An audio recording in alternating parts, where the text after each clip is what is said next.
Raider Nation, what is good? Welcome back to Silver and Black Lounge, your home of the Just Win Baby podcast. I'm Raider Ben, and tonight we got a lot to talk about because apparently somebody forgot to tell the Raiders that this is just training camp. Maxx Crosby and Kirk Cousins got into it. Max gets around that throwing arm. Cousins finally had enough, gets in Max's face. Jersey's getting grabbed, teammates stepping in, and that wasn't even the only damn fight. Caleb Rogers and Jonah Lolo get into it too, with Lolo reportedly throwing a punch. So tonight I want to know, let me know in the chat, are we watching Clint Kubiak build the physical, nasty Raider football team we've been asking for? Or are these dudes getting a little too damn comfortable beating each other up? But there's more. Fernando Mendoza bounced back with a sharp practice and a red zone touchdown to Devin Tompkins. And Raider Nation, pay attention to some of these young dudes because Zeke Massis keeps putting pressure on that starting cornerback group. Mike Washington Jr., yeah, he's still making plays. Malik Benson, he got some first-team reps. Traydon Stokes getting work, and undrafted pass rusher Cian Sloan starting to make some noise. We've also got a legitimate battle developing at right guard, some interesting movement in the secondary, and several players that we need to keep our eyes on when it comes to the injury report, including Keyron Crawford, Jalen Naylor, Kwity Paye, and Dante Thornton. And Kirk Cousins, we're talking about him too. 2 interceptions. But he also bounced back and started finding Brock Bowers and Michael Mayer. So, Raider Nation, get comfortable, hit the like, subscribe if you're new, get the chat moving. Let us know where you're watching from, because tonight we're breaking down everything coming out of Raider camp. This is the Silver and Black Lounge. One nation, one family, one lounge. Let rock.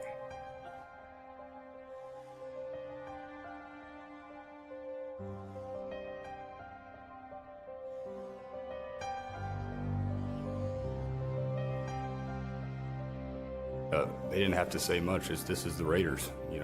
This is one of the most historic franchises in the NFL with a great history that I want to be a part of. I want to be a part of furthering that history. When you say commitment to excellence, okay, and you look at the walls around here, you look at the players on this wall, and there's a history. There's a history of Hall of Fame players here. There's a history of Super Bowls, and that's.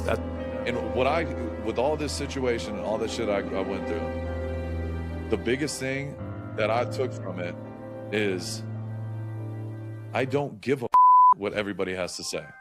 Truly, I really don't give a. Play clock down to 1. Williams batted up in the air, and it is picked. Crosby.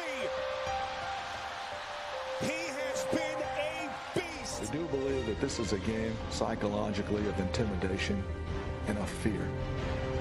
I don't mean cowardly fear, but fear. But the Chargers and all those teams. No, to be honest, I don't like any of them. I hate all the teams. The other team's quarterback must go down, and he must go down hard. But the Chargers. What I call the vertical game.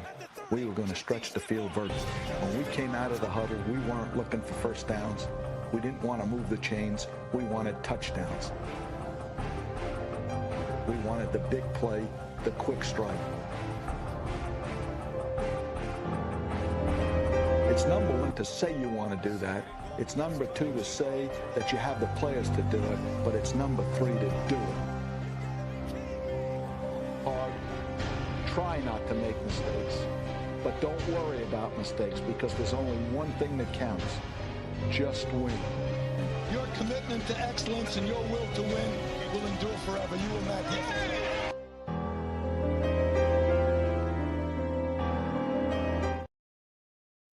Yo, what is going on, Raider Nation, man? Welcome back to another edition of the Silver and Black Lounge.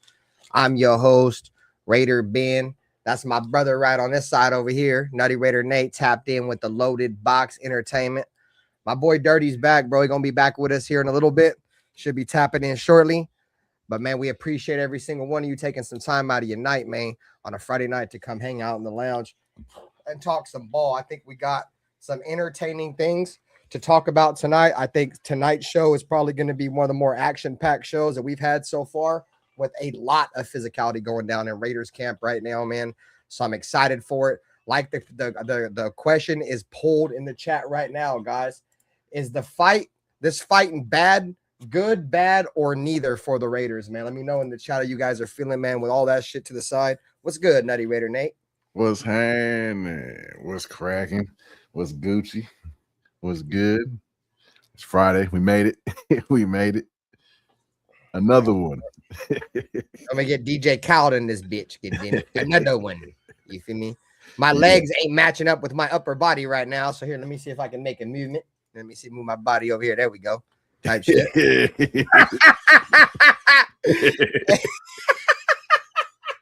It's hilarious. Hey, bro, fucking chat. Hey, what's good, everybody, man? We appreciate y'all. Let me see who we got in here, bro. I got the graphic up, guys. It's the graphic we're going to cover tonight, man. You feel me? You can see the first topic right there. We got the heated Friday in Henderson with Crosby versus Cousins, Caleb Rogers and Jonah Luwalu. Kubiak does address it. You feel me? We got some injuries to talk about.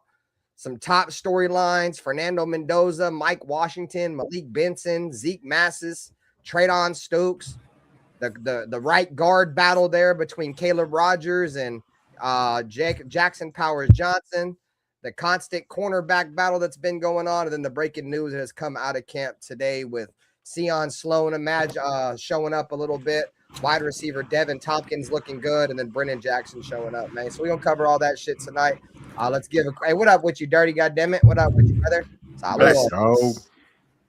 Blessings, my brother. Blessings. We got the whole squad up here tonight, man. It's myself in the lounge, the Silver and Black Lounge. We got Nutty Raider Nate, Loaded Box Entertainment. You feel me? Then we got my boy Dirty down there from the Natural Born Raiders podcast, man. My brethren, we in here with a loaded house. And you guys, man, jump in the chat. Let me know how you guys feeling. We got Cynical in here.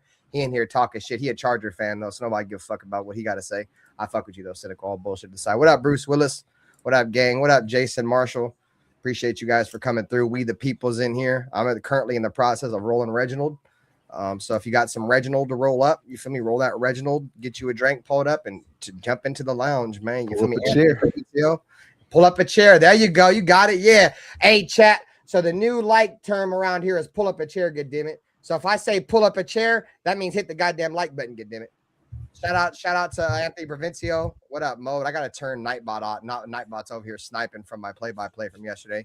What up, Raider Tim? Shout out to all the members in here, man. I see all you guys. Get the membership emojis flying in the chat. What up, Captain Point?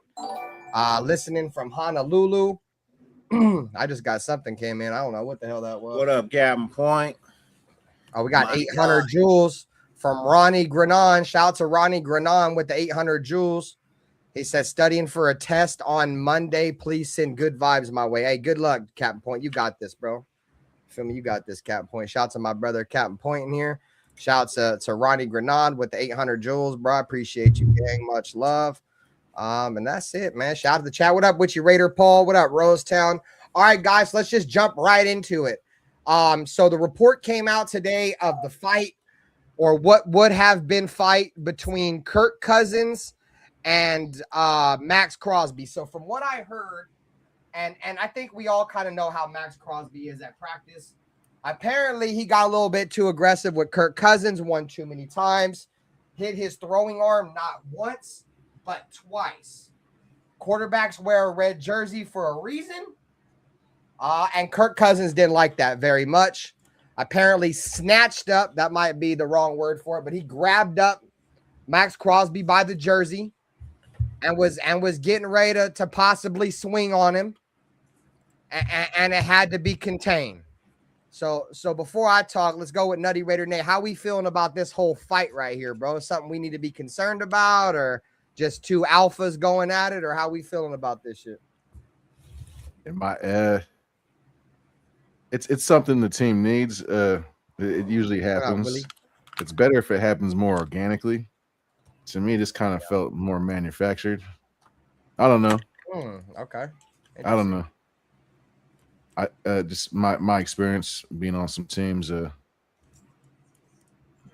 Sometimes you get the big dogs together and you kind of agree on something. There's an agreement, and they turn up the intensity, and yeah, it's just a tactic to try to rile up the team and start especially I heard that practice was kind of dull the day before. So it's the time they had the day off. They had the day off the day before, but the practice before that was dull. Yes. Yeah. So they wanted to bring some intensity. So to me, it felt kind of manufactured, but it was needed. It felt like it was needed. So hopefully it worked. It sounds like the offense got going after that, which was a good thing. It's a good thing the offensive linemen saw their quarterback have some fight in them, and it makes them kind of step their shit up too, because it sounds like they've been fucking up. So. No, I feel you. And shout out to everybody who just seen me detach from my lower body. Go ahead and reattach myself. I'm a transformer, goddammit. I do what the fuck I want to do right now. He look like he look like one of the dudes out of Men in Black right now. His torso all extra tall. Like you start hating on me, you son of a bitch. Sure. You damn it. I'm about sick of your shit. No, I'm just kidding. All right, man, you might as well have a desk with no legs. You just put something in front of you. You know? And put some Raider trophies down there, bro. Yeah, in front of my legs. Yeah, put 3 Raider trophies down front. Like that's fucking hilarious. Anyways, all bullshit to the side. Dirty, how we feeling about this whole fight, bro? Well, the dudes in the fight, whatever. Not to pick on my boy Nate, but I just don't see how this is manufactured. But I mean, I can get it. I get where you're coming from. But to me, I think it wasn't so much manufactured, but it's not really anything I'm gonna get, you know what I mean, hyped about. It's Maxx being Maxx. Maxx gonna push your buttons until he get the rise out of you. You know what I mean? He did the same shit to Derek. He did the same shit to Geno. He does the same shit to every quarterback that's back there. He push buttons until he get a rise out of boy. Like Minshew. You know, huh? Like Minshew. Yeah, like you did little ass boy. Yeah. I mean, he pushed buttons. There's only one Raiderette that goes under my table, Jason Marshall. You send it. I only got one of them. But she's in the room right now.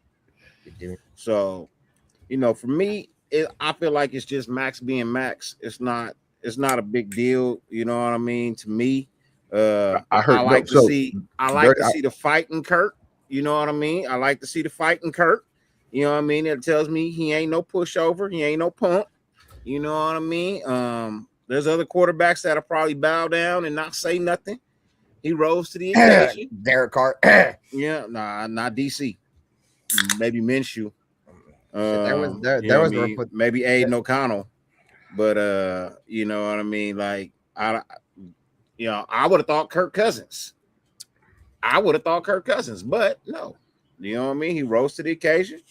Yeah, he said what he had to say. He did what he had to do. You know, earned a gold star in my book. Gold star for Marcus. Dinner was yummy.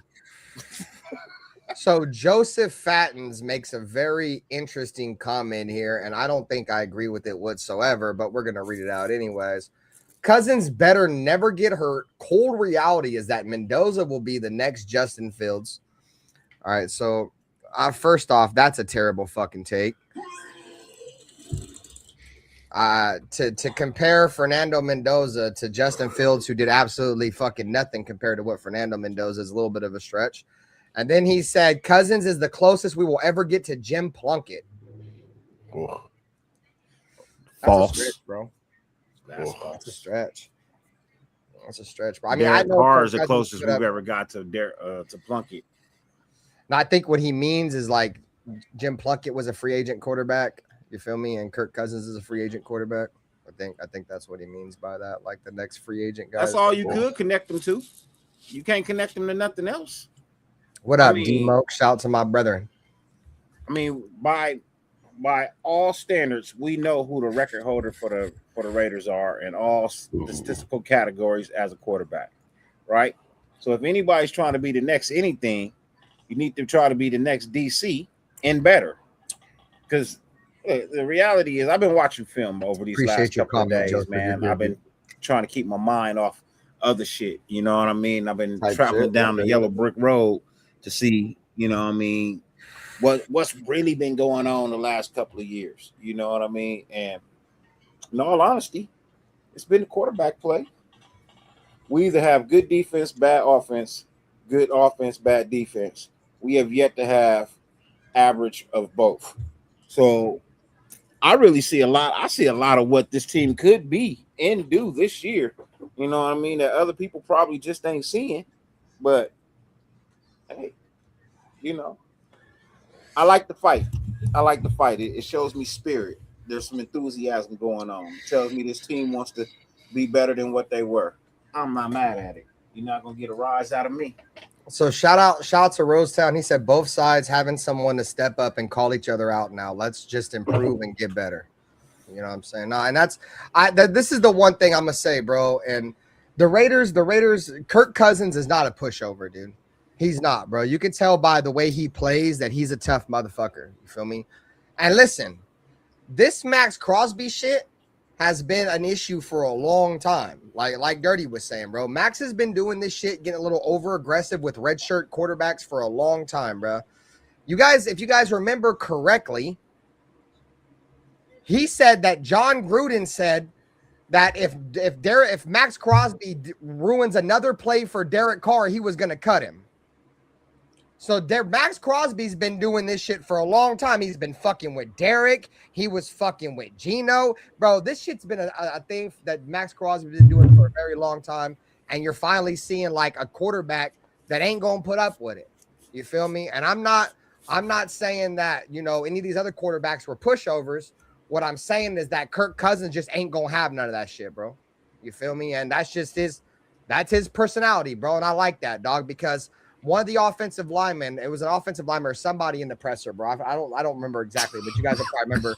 He said, I like when it was one of the wrong. He was like, I like when Michael Mayer. He was like, I like when the quarterback steps up for the team. He's the leader. So if anybody's going to be aggressive, it should be Kirk Cousins.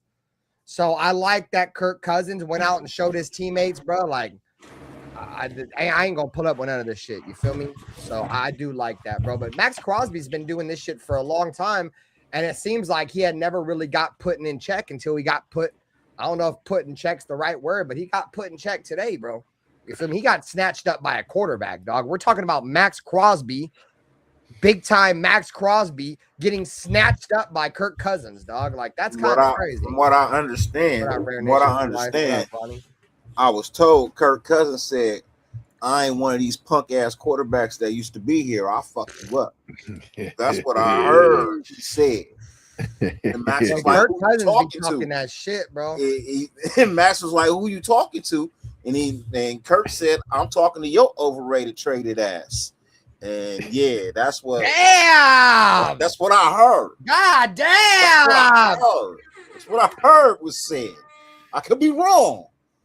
That's what I heard. God damn. He said, yo, overrated, non-traded ass, good damn it. That's what I heard was said. And then I heard they shook hands after practice. So, you know, that's just what I heard. But to me, all that tells me is there's a quarterback back there that ain't gonna back down from nobody. He don't give a shit who's on the other side. He ain't gonna back down from nobody, and I like that. I like facts. And shows the rest of the team. Yeah, it's almost like we talked about how the center's mentality affects the rest of the offensive linemen. Dude, the quarterback being with that kind of mindset is gonna make everybody like that, bro. They're like, okay, my quarterback ain't gonna put up with that shit. I ain't putting up with that shit, bro. That's it. It's weird saying it that way, bro, but it's really that way, bro. It's really that way, bro. A lot of players, they thrive off their personalities, thrive off of, you know, the quarterback, you know, and, you know, the leaders of the team. So, you know, regardless of whatever, the fight really wasn't a fight. You got a bunch of alphas out there, you feel me? And, you know, things got a little bit heated, bro. And at the end of the day, like what did Clint Kubiak say? Clint Kubiak said, I actually got his actual statement up here. Let's see. Trying to find it. So he said Clint Kubiak responds by he acknowledges the competitiveness between two players. He says that that kind of aggression can't happen during regular game times on Sundays because people can be ejected. So he acknowledged it, but he also said that, it's two great competitors that are going toe to toe. And I agree with that statement by Clint Kubiak. Like fights happen in camp, bro. Those things fucking happen. I'm actually surprised it took this long for it to happen. If I'm just being honest, bro, I'm the timing of it, bro. That's what I'm saying. I think I'm kind of nutty, but I don't think I'm too far off, people. For real, like it's a little manufactured to me. All right.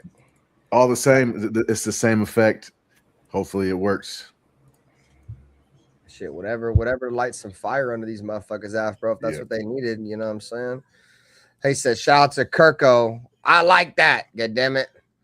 Ronnie Grenon said it's good. We love this kind of shit. No, I mean, I don't feel like it's no big deal, bro. You got a bunch of competitors out there competing, bro. I think there's about to be some real, bro. When we go up against the Texans in that scrimmage joint, bro, there's about to be some fights, bro. There's gonna be some real fights, I think, dog. So that's really the thing I'm looking forward to, bro. As much as as preseason games and shit, dude. When we go out there and we do that scrimmage against the Texans, I think it's like right before the third preseason game or somewhere around that stretch, bro. We got to go and we're gonna host the Texans or something like that. No, it's week 2, so it's like 2 weeks away. Week 2. Okay, cool. Yeah. So that's where I'm excited to see where the Raiders are going to be, at least on the offensive side of the ball, dude, because Houston's got a fucking dog-ass defense. You feel me? So let's see. Anthony Rizzo said, I was hoping Crosby smacked around Mendoza. Yeah, we already know that. You're fucking always hating on Mendoza. Fucking Anthony Provencio. He said, I got $5 Kirk in the second round versus Maxx. Sheesh. All right, guys. So yeah, that's the next topic we're going to get into, guys. So this is the lineman. So we're gonna let Nutty Raider Nate start this one off. Jonah Luwalu and Caleb Rogers getting into it today. Jonah Luwalu actually threw a punch. So a punch was thrown. It was thrown from Jonah Luwalu towards Caleb Rogers. At the end of the day, everybody was good and shit, but there was another fight. What's your takes on the Jonah Luwalu versus Caleb Rogers can't fight news coming out? Frustration building up. One guy beating the other, or either or. Just, yeah, it's normal stuff. They're ready to start hitting some other people now, for sure. It's not a big deal. It's good. It's good though.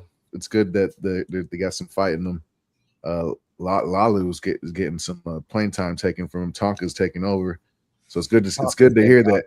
It's good to hear. Yeah, it's good to hear that that Lalu's at least he's not going to go. He's going to go out swinging. Fuck it. Totally.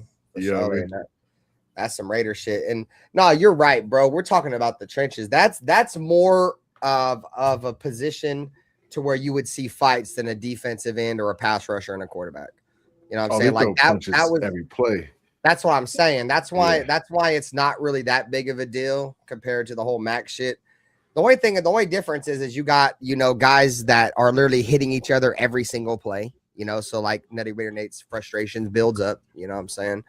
And then on the other side, you got a guy that shouldn't even be touching a quarterback starting that fight. So, at the end of the day, bro, as long as we come out of training camp healthy, and we actually had some injuries, they're not significant injuries. A lot of the injuries are just they're holding them out to save them from themselves type injuries. But that's what we're going to talk about next. But Nutty Raider Nate, you got any takes on the whole Jonah Luwalu, Caleb Rogers? Like, did they say something to one another? Like old buddy had called buddy a fucking faulted, fucking traded, fucking bum.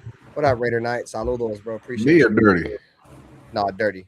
Sorry, did I say Nutty? Sorry, bro. Oh, the Lua, however you say his name. Jonah Luwalu, bro. Luwalu. Whatever, man. Damn it. Whatever, man. JL. I'll call him JL. JL, right? like JL. Like the speakers. Right? You know what I mean? So, again, did they have a fight too? Yeah, Jonah Luwalu and Caleb Rogers. Okay. Did somebody get knocked out? Garden DT. There's not a lot of details. No, I nobody's mean, got he threw a punch, but did he get knocked out? Did you knock somebody out? No, Was negative. there blood? No, negative. You know what I mean? Shit. What I want to know is who socked Michael Myers. That's who I want to know. Somebody cold cocked him. You know what I mean? So what was the report? Yeah, he got hit like in a block or something like that. Yeah, whatever. Whatever. What up, Jeff? Hey, yeah, he had 2 black eyes on the presser. I was like, holy fuck. I want to know who socked him up. But again, bro, like this is high-spirited people. You know what I mean? You need to see some life from Caleb Rogers. You know what I mean? This puts him on the map for people now. You know, we needed to see some life from him, see some fight, because all we know, you know what I mean? All we know is you didn't cut it last year. It wasn't panning out for you. We didn't see no enthusiasm. We didn't see no fight. We didn't see no dog. At least now I get to see some dog. I mean, unless, you know, JL threw a punch and you ducked and ran from it, then, I mean, if that's the case, man, you just proved everybody point. So, I mean, I need to see what happened. I can't just hear about a fight. I need to see the video. Oh, yeah, there you won't see one of those, dog. I know. I'm just saying. Somebody somewhere got it. You know what I mean? Somebody was at that practice and recorded it because it was an open practice. Wasn't the fans there? So, no, I don't. Were they? Yeah, I think they were. They were fans were there. Somebody got that on tape, man. So, you know what I mean? I want to see what happened. If ain't nothing happened, man, what we talking about? Like Nate said, this all this shit is fuck you, Jeff. But I like to see the fight. I like to see the dog. It's necessary, especially if they've been too quiet. Yeah, bro, it's necessary. Show some life. Hey, shout out to the 30 people in the chat that are watching across all platforms, bro. Make sure you guys take some time, man, and pull up a chair in the lounge and smack that like button. You feel me? Smack that motherfucker like his name is Patrick Mahomes, goddammit. Hey, we forgot JPJ's helmet came off too during that Cousins. Oh, the Maxx Crosby, the Kirk Cousins and Maxx Crosby shit. Yeah, our buddy got his helmet smacked off. I heard he's out for like 3 weeks now with CTE. I was about to say, boy. What up, Chris? 4 Raiders. He says he's out for 3 weeks for CTE for getting his fucking head smashed off, his helmet smashed off. That's tough, dude. I forgot to mention that. Yeah, JPJ did lose a helmet in one of these fights too. Yeah. All right, chat. So they got some injuries. There was some injuries. Let me see if I can see it on the screen here. Let me pull this banner down. Kieron Crawford got into a collision today with Malcolm Kuntz. So Kieron Crawford is injured. There's no diagnosis on the injury now. It seems to be nothing serious. Jalen Naylor is dealing with something that's minor. Clint Kubiak addressed it this morning and said that it's more precautionary. A lot of these guys that were held out are precautionary. Kwity Paye, same thing. Carter Runyon, Dante Thornton actually left practice today, but all these guys that you're seeing down there on the bottom left of the screen, Kieron Crawford, Jalen Naylor, Kwity Paye, Carter Runyon, D.R.A. Okawale, and Dante Thornton, they're all just scratches. So, and a couple of those were held out for precautionary measures. Ain't really much to talk about there, but do you guys have any thoughts on any of those guys out of practice or getting injured? Crawford again. Crawford to take a mental rep, more mental reps. I knew you was gonna say that. Yeah. No, I'm not concerned. All of these people have special regiments. You know what I mean? Dante Thornton. The reason why I'm not concerned is because I have concern, but it's not for the injury. My concern is in other places. It don't look like he gonna make the team. Who? Dante Thornton.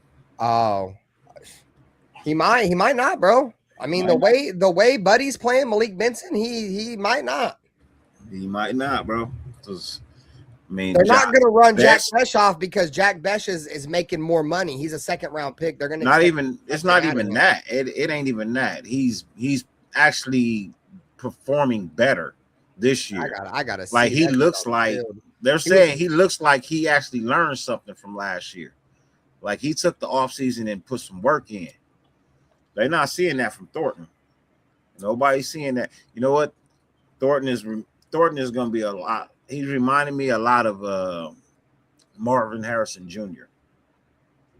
You know what I mean? Remind me a lot of Marvin Harrison Jr. Just can't catch for shit, bro. Just can't catch for shit. People thought I was playing, and when I said it a long time ago, when he came out, he wasn't never gonna be his daddy. Well, that's what Thornton remind me of, man. He ain't never gonna get it. I hate to say it. It just some people are just great in college, bro. Get to the NFL and just can't hack it.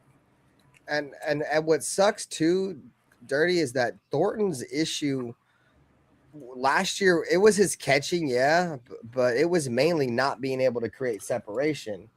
Like now you're hearing more about him not being able to hold on to the football. So you go from 1 year where you couldn't really run routes. Well, he still can't run routes, but you weren't really known for dropping the ball like that in camp. No. Like all you're hearing now is he's dropping the ball, which makes me think, bro, his confidence is at all-time low right now, bro. And he's not creating separation. Yeah, exactly. I feel like his confidence. Not only did you not work on creating separation, somewhere along the line you didn't remember how to catch the ball. So now you're taking 2 steps backwards. Instead of taking the steps forward, you're taking 2 steps back. He was already behind the 8 ball. Yeah, and I agree with you, Jason Marshall. If we do cut him, I don't think he'll last long in free agency. The Chiefs would definitely go for him. I don't think it'd be smart for the Raiders to cut him. They need to try to develop him, bro. Like they have to try to develop some of their. We don't have anybody else to really keep around. So exactly. It's not like we got. Well, we got the roster regardless. Unless we go get somebody. We got the other kid that's been showing up too, Devin Tompkins. He's been playing well the last few days in camp, and he played really good today. And he's got some juice in the return game. So he was balling, bro. Every time I see a highlight, like on Instagram or something, it's Devin Tompkins. Let me see. I'll tell you right now. I haven't heard nothing from our boy Jackson. Jackson. Cedric Jackson, I think. Cedric Jackson. Yeah. I mean, I've heard little rumblings about him. I haven't heard anything.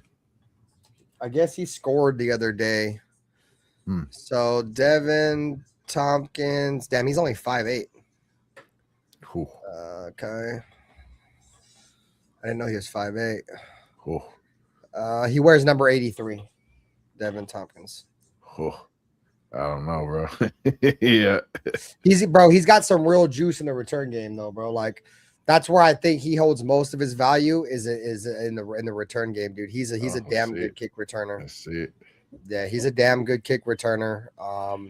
He's been in the league for 5 seasons. You know what I'm saying? I mean, I his name when we picked him up, I had heard that name before. But no, what he's really known for, bro, is he's a really good special teams guy, kick returner. But he's been playing well out there in camp, and today he had his best day. So what else do we have on this graphic? Fernando Mendoza bounces back. So Fernando Mendoza bounces back. If you guys remember a couple days ago, Fernando Mendoza threw that pick 6 in camp to Greedy Vance. And, you know, some Raider fans were kind of tripping, right? Like, oh, no, here we go. You know, but young players have learning moments, bro. What up, James Firpo? And that was a learning moment for Fernando Mendoza. Since the pick 6, Fernando Mendoza has bounced back. Today, sharp practice highlighted by a red zone touchdown to Devin Tompkins through tight coverage. Big bounce back after uneven reps last week. So Fernando Mendoza bounces back after, you know, throwing that pick 6 in camp, which, you know, I think that's really what a lot of us needed to see out of Fernando was how he was going to respond to throwing that pick. And it looks like he's responded well, and he hasn't continued turnovers. I mean, we haven't heard any more turnovers from Fernando. So interesting. What's your thoughts, Dirty Raider, on the, you know, Fernando Mendoza having that adversity moment a couple days ago with that pick 6, but, you know, over the last couple of practice, including today, he's responded well. Well, I mean, this is what you want to see. You know what I mean? This is exactly what you want to see. This is exactly. I can't kick my legs. I'm paraplegic, dude. You want to hear? You know what I mean? you want your quarterback to show some signs of grasping the offense, right? Especially your first round pick. If you're gonna put all of that, you know what I mean, if you're gonna put all of that into the truck and haul it off, you know what I mean, it better damn show be for something. I would be more concerned if reports came out that he was still throwing interceptions and he was still behind the curve and he didn't look like he was pressing, you know what I mean, for the starting job. I told you, that's what I want to see. I want to see him push Cousins. You know what I mean? I want to see him push. I don't think we're going to see Kirk Cousins really too much in the preseason.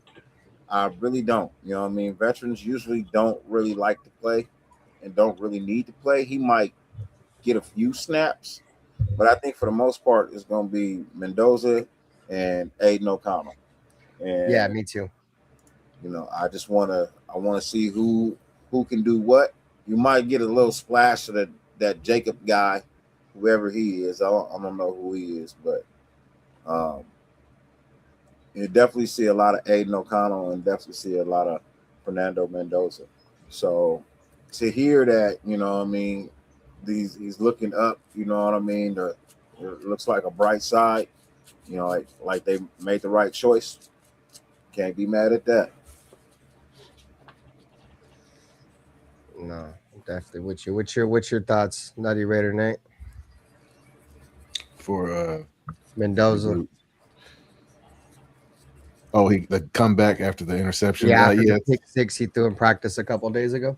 That's great. That's good. It shows progress. It's normal. He's a rookie. Let's get those out the way now.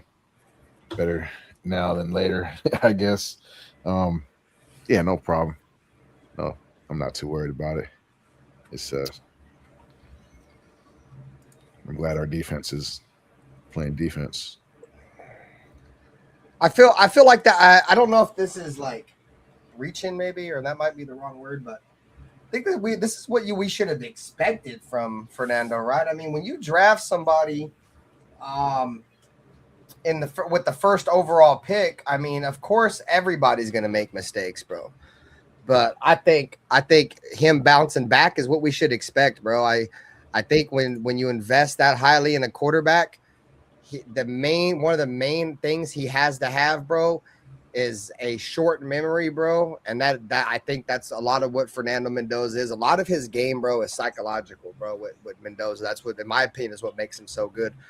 So he's able to realize early mentally, like, all right, bro, I fucked up. You feel me? But I know on this next throw, I'm about to win the game. I feel like that's his mindset. So ever since the interception, he's just done really what he's done throughout college, which is bounce back. So, like I said, to be expected, but at the same time, I'm glad that, you know, shit didn't start snowballing, because it's easy for a young quarterback to let shit start snowballing and go out of control.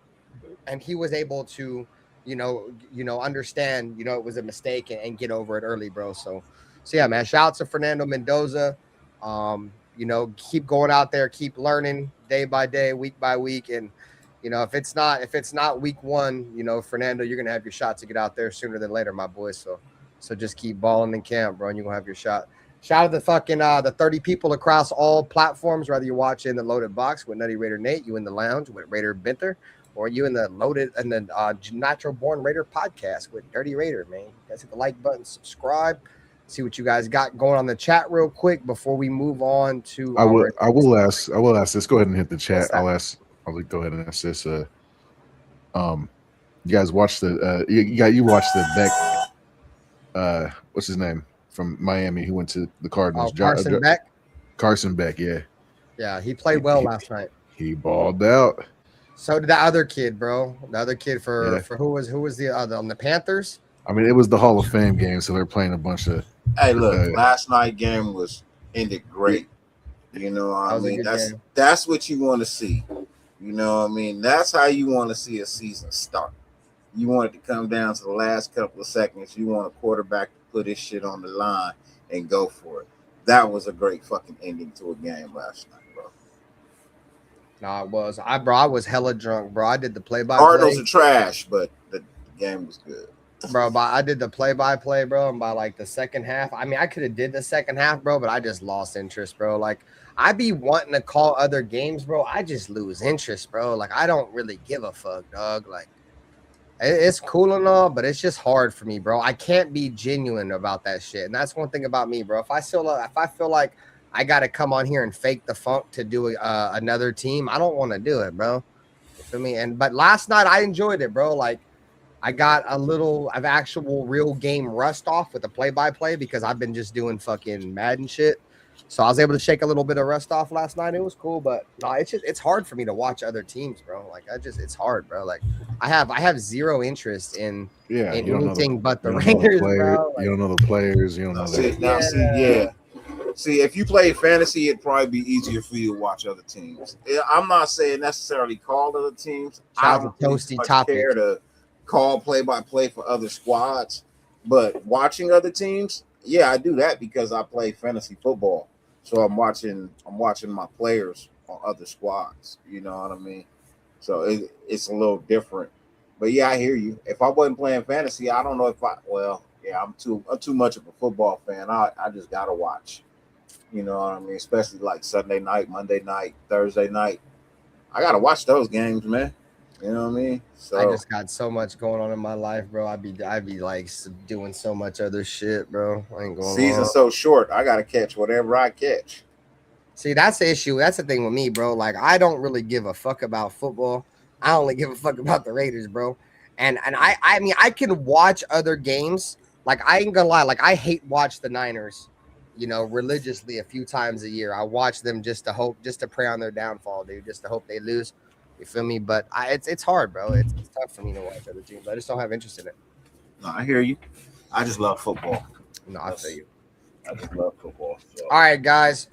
So before we get into our next topic, you guys hit the like button. Appreciate you guys. Step into the lounge, pull up a chair in the lounge, and hit that motherfucking like button. All right, guys. Mike Washington, bro. Mike Washington's been lighting it up so far in camp. Looks he's been getting runs with the ones. He's second string guaranteed. Shout out to my boy Rudis with the 10 jewels.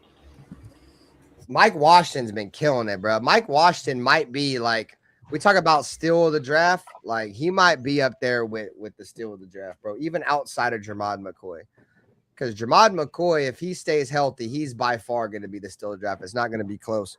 But Mike Washington, guys, was the second best running back in this draft class, bro, by the consensus big board. And he fell all the way to what? What did we get that for? Like the third or fourth round? So we got the second best running back, dude, in the fourth round. He's playing with a huge chip on his shoulder, dude. He came out. He has a YouTube channel too, by the way, you guys. You go check out his YouTube channel. He just does workout videos and shit. Well, he said he's going to make all these teams that pass on and pay for it.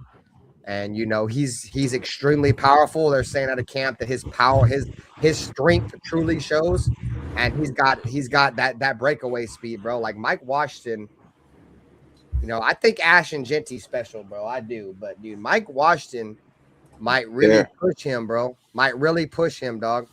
Dare I say, we might have 2 1,000-yard running backs this year.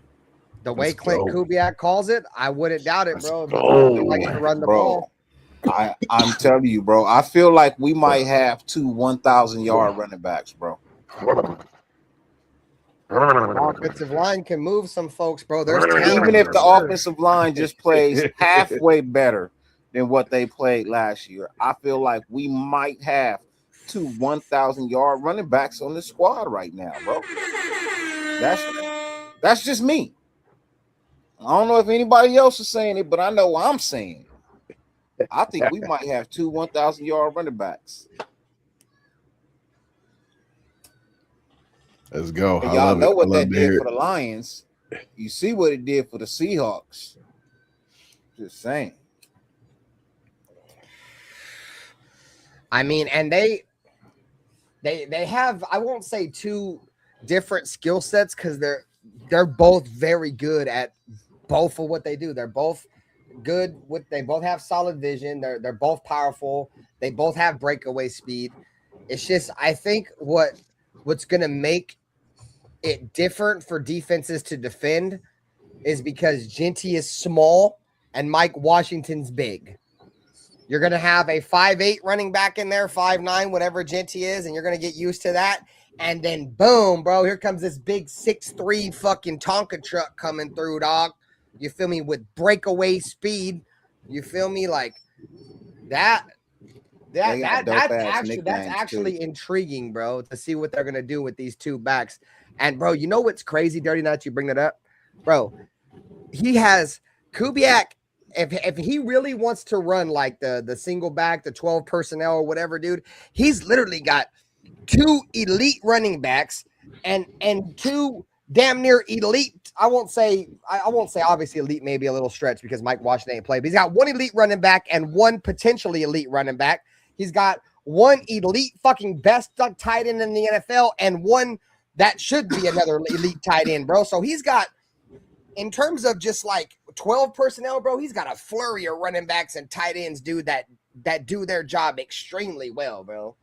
Like they could really pound some motherfuckers, dog, into submission with the personnel. He has arguably one of the best centers in the NFL. Yep. Right. Could arguably have two top 10 ends on your offense if you play it right. You know what I mean? If Colton Miller is 100% healthy, you know what I mean, and he playing left tackle, and you got Zoom at right tackle, you might have 2 of the best dominant, you know what I mean, at least top 10. I want to say at least top 10, top 15 ends, you know what I mean, blocking. And then I don't know what you're going to do with the inside. I mean, JPJ at right guard, and somebody's got to step up and earn that left guard position.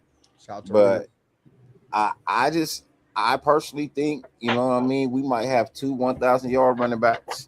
I like their nicknames, you know what I mean. Their nicknames is fly, you know what I mean. Silver Surfer and Black Magic. I like that, you know what I mean. That's dope ass names right there. But yeah, like when you look at Kubiak's scheme, you look at what Seattle did. You know what I mean? They had a 2-headed monster before one of the heads got, you know, cut off by injury. But before that, bro, they were killing people with a 2-headed monster at running back. So that opened up the passing game for JSN to, you know, flurry, because you consistently switching out running backs, tiring out the defense. And then by the time, you know what I mean, they even figure out what's going on, they too tired, and bam, you hit them over the head like bink, like Bam Bam used to do on Flintstones. Bink.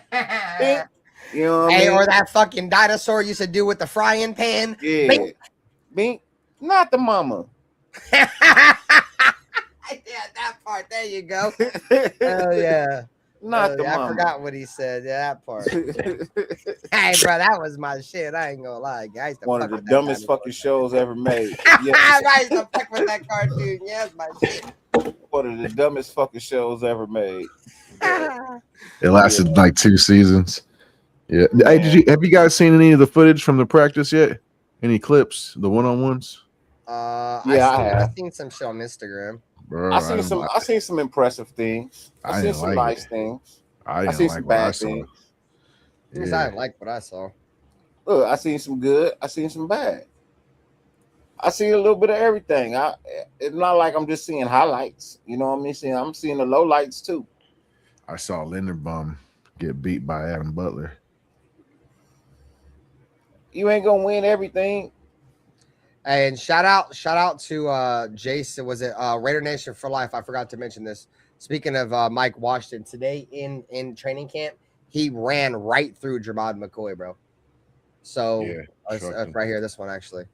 So Mike Washington hit the hole. It was 1-on-1, and he ran right through Jermod McCoy, bro. That's not saying that Jermod McCoy is shit. It's just, you feel me, Washington's really good, bro. Well, McCoy probably was like, man, I ain't about to fuck with this dude right here, bro. I'm still trying to get healthy, man. Like, coming at me like that, nah. And just kind of probably like moved out the way. Here's some clips of Fernando getting some work.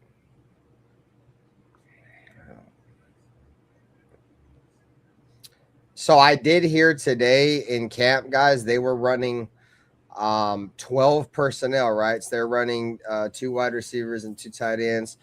But they were running, what up, 805? Saludos, brother. Thanks for pulling up. They were running Trey Tucker and Malik Benson as outside wide receivers. And they were running Michael Mayer and Brock Bowers as 2 slot wide receivers in like a 4 wide receiver set, but with a 12 personnel. I heard it was Jalen Naylor and Tucker. It may have been. Well, I only mentioned Malik Benson because Malik Benson got in on it today too because Jalen Naylor got hurt. He been running the 3rd wide receiver, but yeah, it's mainly been Tucker and Naylor at the wide out positions, and with Malik Benson making his way onto the field, and they're sliding Tucker to the slot when Malik comes on the field. So that's what I heard. So I like that. It looks like Malik Benson is the 3rd wide receiver. You know what I mean? So what does that say about Thornton again? You know what I mean? And Besh is moved down to the 4th, where you know what I mean. He ain't really slide. That's where he kind of always been, right? That 4th wide receiver for a 2nd round pick, I guess. So. I mean, it looks like Malik Benson came into camp trying to earn his spot early. Well, he's been a hard worker going back to college, bro. That's one thing about him is when he came out, bro. Like they always preached his work ethic in college, bro. Like he had a demand to be great, bro. Is what a lot of his coaches at Oregon said about him. A lot of people were trying to say, "Oh, his route running is going to need some work." I guess he worked on it. I guess he worked on it. So he's been playing well. Hey, look, shout out to Darian Porter. I heard he got better. Yeah, no, he's been playing well, man. Him and the guy that we're talking about right now, Zeke Masses, chat. Hezekiah Masses has been playing extremely well in camp. Going back to OTAs, the coaching staff. He's too little. Couldn't stop raving about him. You feel me? Little. And he's still out there impressing right now. He had an interception today, one of Kirk Cousins' interceptions. I thought he was too little, Benther. What the fuck? On Zeke Masses. Did I they told me he was too little. Shit, he's out there balling, bro. Give credit where credit's due. Shit. I said that. Well, shit, he's hooping, bro. No, I don't know if you did. I don't know. Everybody was kind of like, he's too small. Yeah, because he is undersized a little bit. Oh yeah, for sure. But you can just tell he's a football player, bro. He's the film don't lie. He's a dog. Let's see. So Zeke Masses interception of Kirk Cousins today. That's his 2nd interception in camp. Getting 1st team reps opposite of Eric Stokes. And Kubiak today in his presser said he's putting a lot of pressure on that first group of corners. Zeke Masses, chat. What's our thought on Zeke Masses, bro? I think Zeke Masses, dog, may be that one of the. Bro, I'm telling you, I think this draft, we have a potential for a shit ton of steals, bro. Zeke Masses there, Jermod McCoy there, Mike Washington there. The one thing I liked about Zeke Masses when we drafted him, chat, is he was a fucking ball hawk. And I've been saying it for a long time, bro. The Raiders have to get back to finding guys that take away the ball, bro. And if you take away the football, bro, you're going to put your team in the best position to win. You're going to give your offense more opportunities, bro. Look at the teams that are at the end, that are at the Super Bowl, teams that are playoff teams every year. What I always preach, bro, plus minus. How many turnovers do you get compared to how many turnovers you give away? And the Raiders have always given the ball away, but never found guys that could finally take the ball away. And we got a bunch of those, bro. Getting takeaways is more of a mindset than it is something that can be coached up, bro. You got to just have a mind for going after the football, bro. And I feel like that's something that can't be coached. Zeke Masses, I just recently had an interview with Paul Gutierrez. If you guys haven't seen it, go back and check that out. But Zeke Masses is a former wide receiver. He played wide receiver and was converted to corner. So that news came out. I don't know how many of us knew that, but he came out and told that to Paul Gutierrez of ESPN. And he said, you know, his main mindset is I want the ball. You feel me? Like the coverage is going to be the coverage, but I want the ball. When the ball is in the air, it's mine. You know, and that's a mindset, guys. That's not something you can just teach somebody, bro. You can't just teach them that. Dudes have this mindset coming out of college. Dudes have this mindset in high school that the ball is mine, bro. I don't give a fuck about you. Like, that's why you see, like, a lot of pass rushers, bro, when the elite ones, like Khalil Mack, for example, when he was with us, right? When he would go to sack the quarterback, dude, he would just go for the football. He would rake the ball out the quarterback's hand because it don't matter. Once the ball's out the quarterback hands, that's a football. That's a sack no matter what, bro. So we need more guys that are just ball takers, bro. Take the ball away, dog. So 805 just wanted to clear up a little bit. He said Jalen Naylor wasn't at practice today. Benson took his spot with Besh at wide receiver 2. Thornton wasn't out there. I was at training camp today and going tomorrow morning. That's what's up, bro.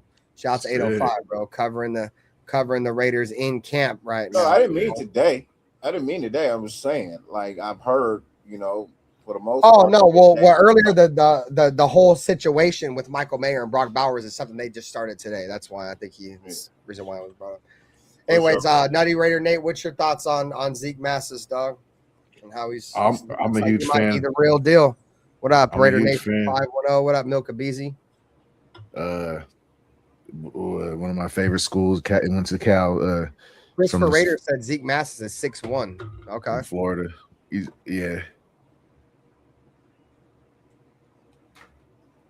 Yeah, I think his weight was the issue. I don't know what it was. I didn't think he was little. 6'1". Yeah, I didn't think he was. I didn't think he was too small at all. I thought he was a dog. He's a dog. I'm good. I think he from my legs. I'm gonna go grab something. I'll be right back. Hold it down. He might be a bigger steal than McCoy, in my opinion, because I haven't seen McCoy playing in a couple of years. So he's got more recent tape, and from what I've seen, Massis, he's gonna push for some playing time. So, man, I heard one of the best. I heard one of the best. I guess I would say compliments or comparisons. I think it was Kirk. I think it was Kirk Morrison that said it. He was on with I want to say it was Paul Gutierrez, where he was comparing. You know what I mean? Matter of fact, I'm gonna try and find it while we on the show, and then I'll just let him say what he had to say. I don't really want to ruin it. I could show you better than I could tell you. Yeah, you know. I feel it. I hear you. Yeah, I can show you better than I can tell you. That's for damn sure.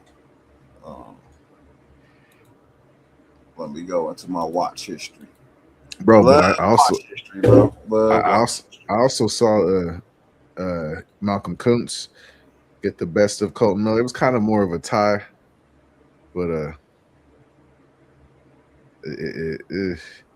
it depends. But definitely at the end of it, Colton Miller was like folded like a pretzel. So yeah, and then what's his name? Trey Zune. He got beat by some like fifth string linebacker. So for sure. So yes, the couple clips I seen with the offensive line didn't look too good. That was my main concern coming back into this year. So maybe they're just taking it easy. I don't know. That's terrible. That's terrible that they are, but damn it. I'm here. I was trying to search for the part I'm looking for. I got the video. I just didn't want the video to overtake. You know what I mean? I'll throw it up. Yeah, go ahead. Right, yeah. Oh, yeah, I'm working on it. I'm trying to get it to the right spot. All right, so Hezekiah Massis is 6'1". I want to see what's his weight. 185. So he is a little light, bro. I ain't gonna lie. Yeah. How much is what's his name? Stokes weigh? Let's see. Eric Stokes? No, Stokes. Trade on. Okay, trade on. The other rookie. That looks like he might trade on Stokes 6'2", 200. They upgraded it. It was like 196 or something. But yeah, it's what up, Raider Goon? I ain't seen you in a minute, bro. Well, shout out to Raider Goon, bro. Saludos. The Goon.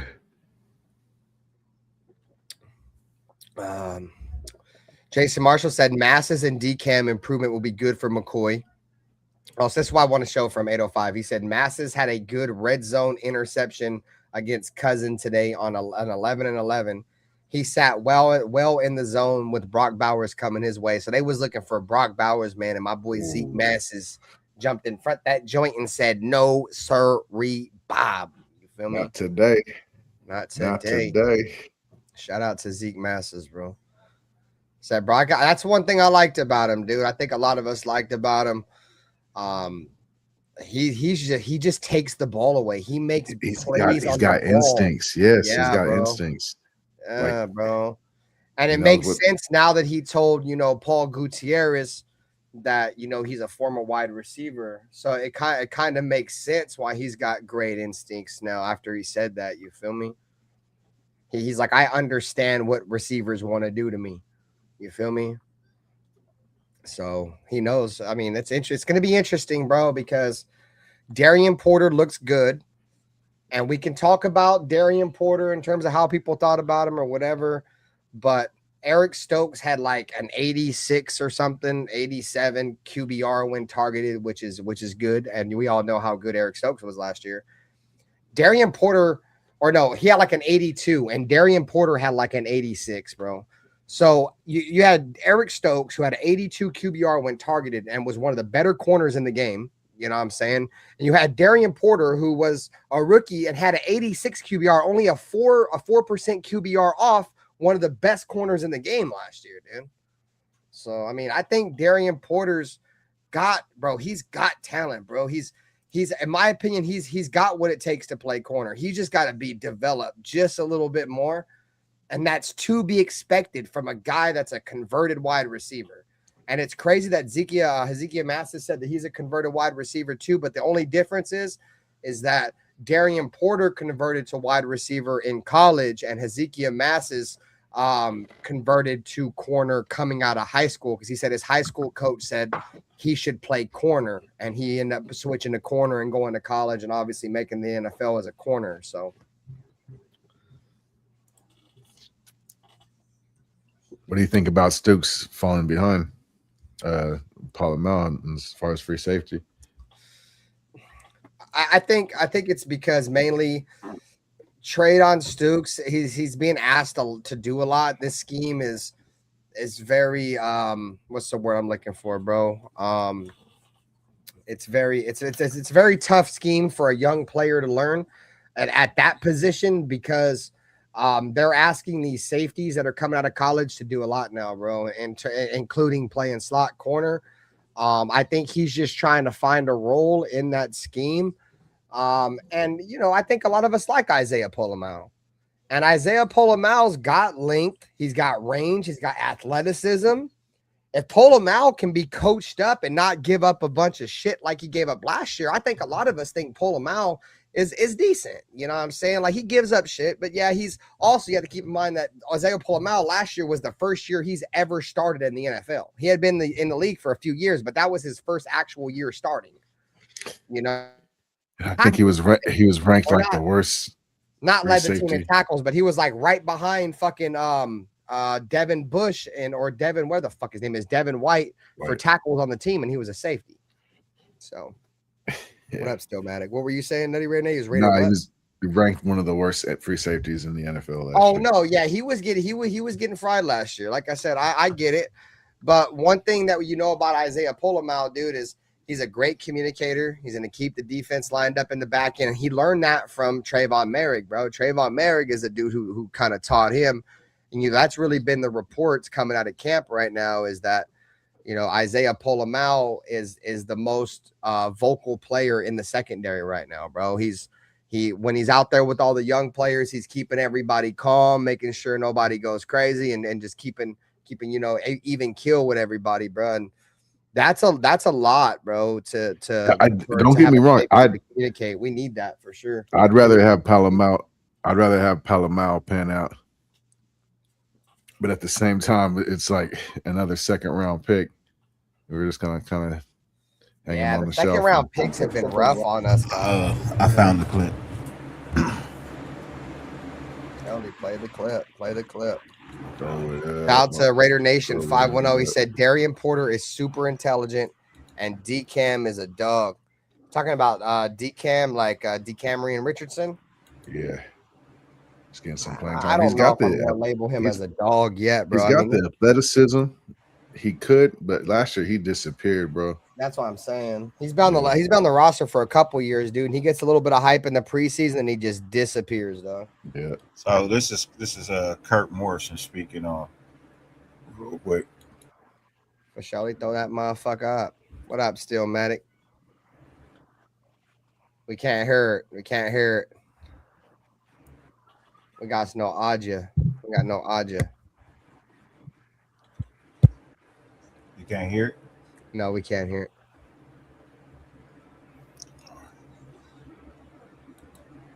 Let's take it away.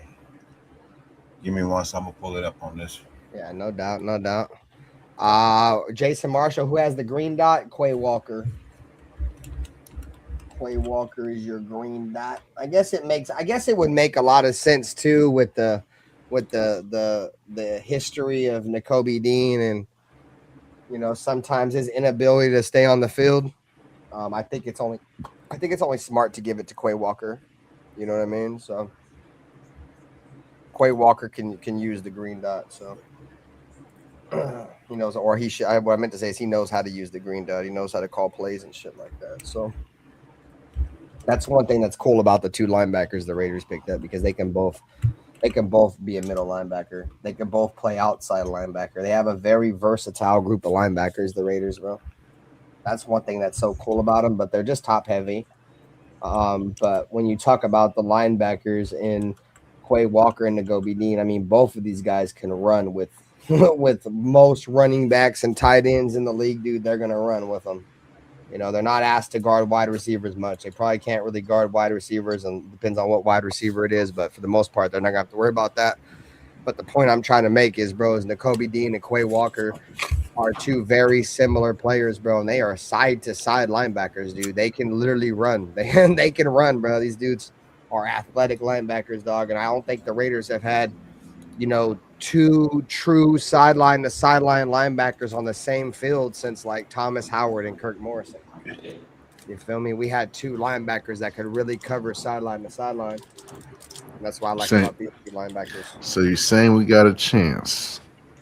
There's always a chance. It's just, are we going to get lucky? We don't get lucky, but you never know.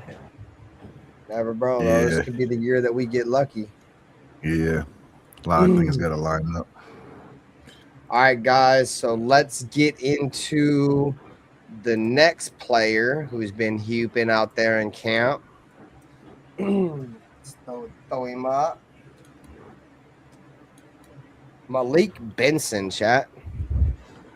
Malik Benson, another guy like Hazikia Masses that we heard, a lot of hype out of OTAs. Rookie minicamp. He's playing well. The pads are on, and everything is transitioning for Malik Benson out of Oregon. I forget what podcast it is, and I apologize for that, bro. But they had his coach on there, bro. And his coach had talked about, Malik Benson and how he was the hardest worker on the team and took practice the hardest, you know what I'm saying? And couldn't really understand why he was drafted so low. But, yeah, man, Malik Benson's continued to show out, bro. And I'm excited for what that kid's going to bring to this wide receiver room. Because so far with, the inability of Jack Besh to develop so far as a second-round pick, the inability of, Dante Thornton not doing shit right now. We need somebody to step up, bro. So I'm encouraged that this Malik Benson kid he's coming out and he's playing well, bro. That's encouraging for that wide receiver room because that wide receiver room shaky as hell, and we all know that. So yeah, I'm glad we didn't get a veteran receiver, Stephen Diggs. I heard they were looking and they tried. He denied. He signed with the Commanders. I know. Yeah, he did just go to the Commanders. I'm gonna detach real quick. It came out. It came out later that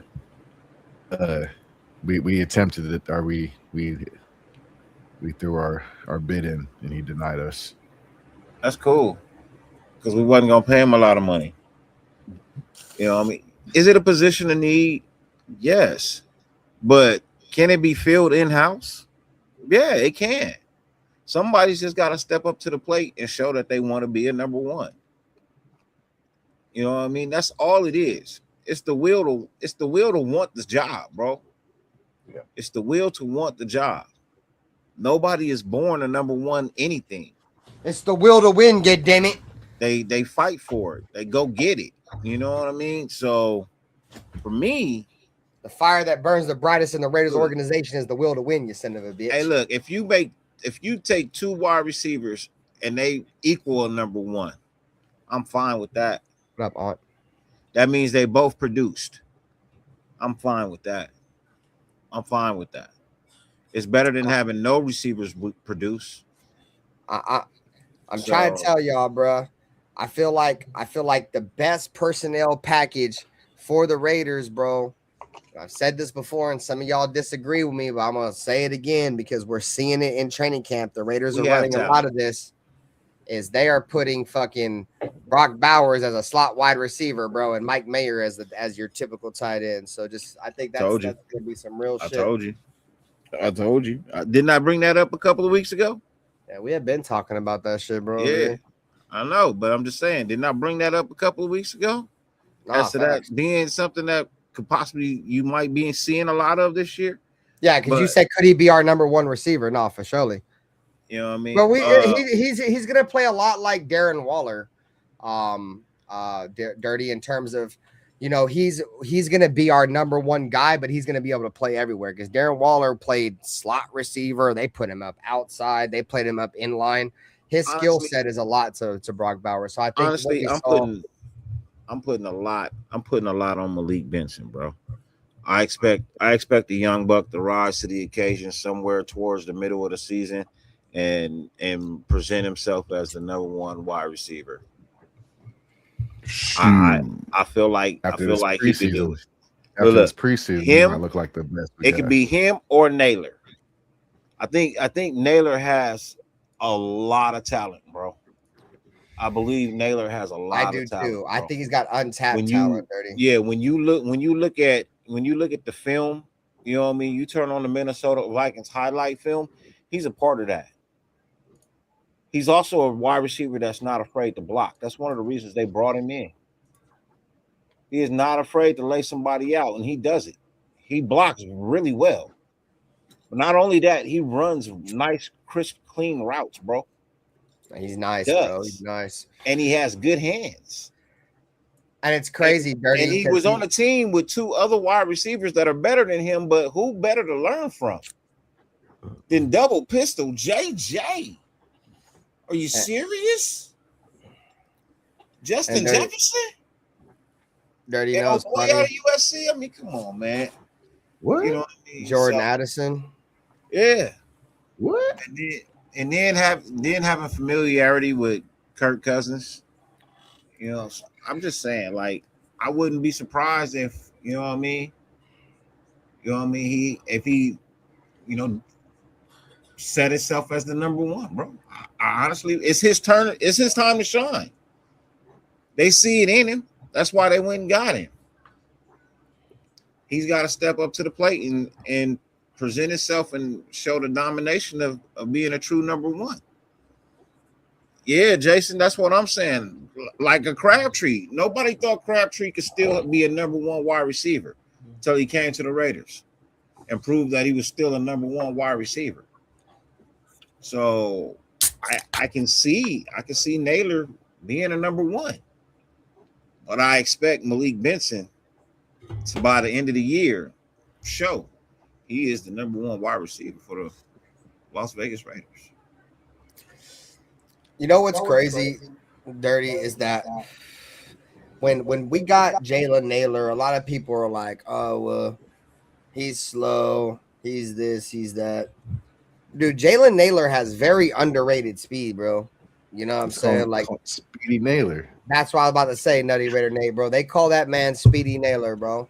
He's got wheels. He's got underrated wheels.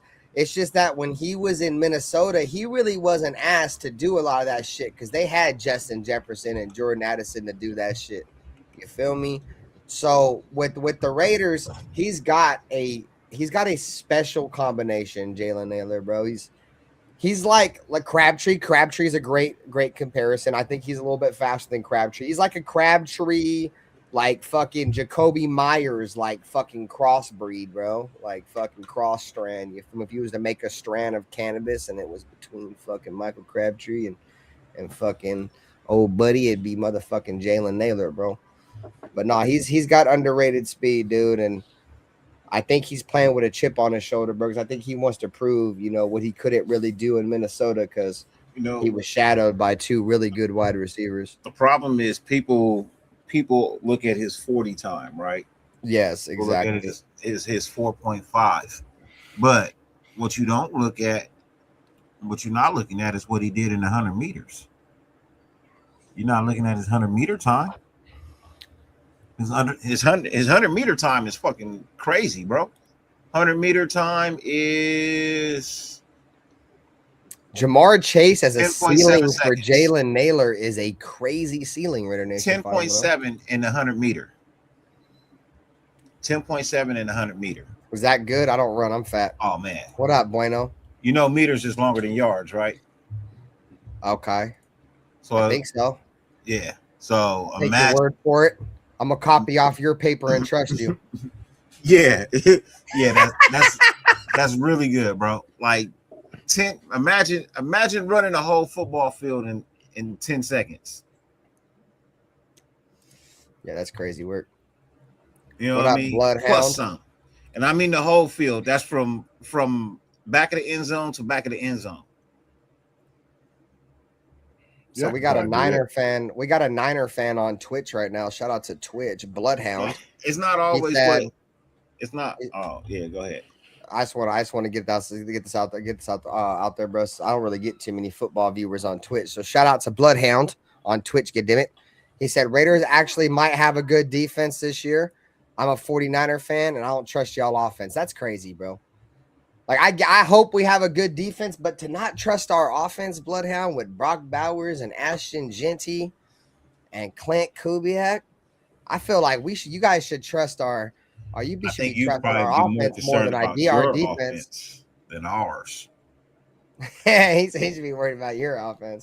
I'm not in this. I'm not trying to. I'm just saying, about that power station next to the practice you should be concerned. You should be concerned about your offense more than respectfully. Respectfully. You know what I mean? Because I just don't see it. I just don't see it. Like they said, McCaffrey will probably be a better running back on another team. So the 49ers offense, it's not dominant. It's not. They don't really have a number one receiver. Christian McCaffrey gets used a lot, bro. We took their best offensive lineman. It's not based on hate. It's not based on biasness or hate. I'm generally telling you. George Kittle's always hurt, bro. He's always injured. That's the problem, bro. Y'all, you cannot stay healthy. You just cannot stay healthy. Your coach is hurt. Your running back is hurt. Your tight end is hurt. Your wide receiver is hurt. You know what I mean? Like, what's that kid that got shot? They don't even know if he gonna make the team this year. Yeah, Pascal. Yeah, Ryan Pascal or some shit. just saying. All right, guys, so let's move into our next topic. Let's get into our next. Oh, he wants a standing ovation. All right, Chad, I got you, bro. So let's get a standing ovation, bro. Y'all gonna make the Men in Black move? Here There you comes go. the Men in Black. Oh, there it is right there. I thought that's what I heard. So Pearsall's out for the season already. He got injured. see? So that's tough. Yeah, that's what I'm saying. That's Mike They Evans. always injured. Parasol. That's the Mike one that got Evans shot. already Yeah, hurt. Mike Evans is banged up for the Niners already. And y'all had to go get Debo back. Kyle Shanahan's out for the season. He's done out for the season. All right, guys, let's Papa. move into our next topic, bro. It's a good one as well. Cian Sloan, guys. So Cian Sloan, undrafted pass rusher, today recorded a safety on a bull rush against Dylan Labe, and Malcolm Kuntz after practice praised Cian Sloan's speed and athleticism. So Cian Sloan, a dude's name that's been thrown around a lot during training, during OTA, is a guy to keep our eyes out for. Has actually had a game or a practice that put his name out there, bro. So Cian Sloan, I don't exactly remember what school he's from, but he's an undrafted guy. He's a pure pass rusher, bro, and he fits this 3-4 scheme just as good as Keyron Crawford does, bro. What I mean by like they're more like outside linebackers than anything else. But man, Cian Sloan, bro. I mean, we talked about him. We didn't really give him much praise or anything or have many expectations for him, but we talked about him in many goddamn Benther rookie OTAs, and he was one of them guys to keep your eyes out for, and he had a great practice today, man. Cian Sloan, bro, and you can never have too many pass rushers, so we'll see what happens. Yeah, I don't You know guys if have he's any thoughts on Cian Sloan? I don't know if he's really a pass rusher. Is that what they have him labeled as? Like edge. Yeah. Edge, yeah. He's raw. He's raw as shit. I like the effort. He plays with effort on tape. Yeah, motor for sure. Yeah, so I like to see it in the Raider uniform, but hopefully, yeah, it's a good story. I think he's from Nevada too, or he played in Nevada, so he's local, I think, or it's a smaller school. Is it Tech? I don't know. So Chris Raider said NC State. NC State, that's what it was. Yeah. Oh, Yep. Chris Raiders. That alert was you joining my membership program. Hey, shout out to fucking Chris Raiders, dog. Saludos, bro. Here, hold on. OG. It's my brother. Here, hold on. I got some camp highlights.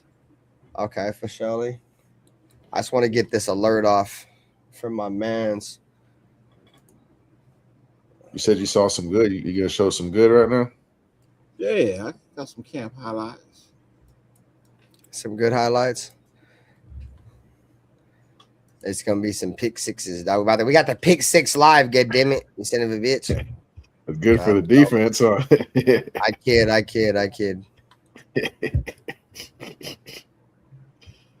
Oh yeah, I saw this one. Eric Tucker. Stokes looks weird wearing 5, dude. I ain't gonna lie. Yeah. That was a nice one. That chin. Yeah, that's chin. Lulu. Oh, he said asking the team to square up like he just fucking punched old buddy today, Caleb Rogers. Why buddy get punched out by Caleb Rogers, didn't? Or why did buddy punch out Caleb Rogers? Boy got hands right there. You know what's crazy? You know what's fingertips, man. Just fingertip catches. Who is that? That's Brock, right? Of course. In the window. That was who? Cousins to Brock. Oh yeah, I was asking who caught the ball for surely that was Brock. That was hit the window. That's a nice ball by Kirk right there. That's a nice ball. Hey, bro, you know what's crazy, bro? As good as Brock Bowers is catching the football, dude, he's probably better once the football gets in his hands, dude. He is a fucking animal, bro. He is hard as fuck to tackle, bro. What up, Jess? Shout out to my boy Chewy Raider coverage. Shout out to my brother. What up, Chewy? What's good, dog?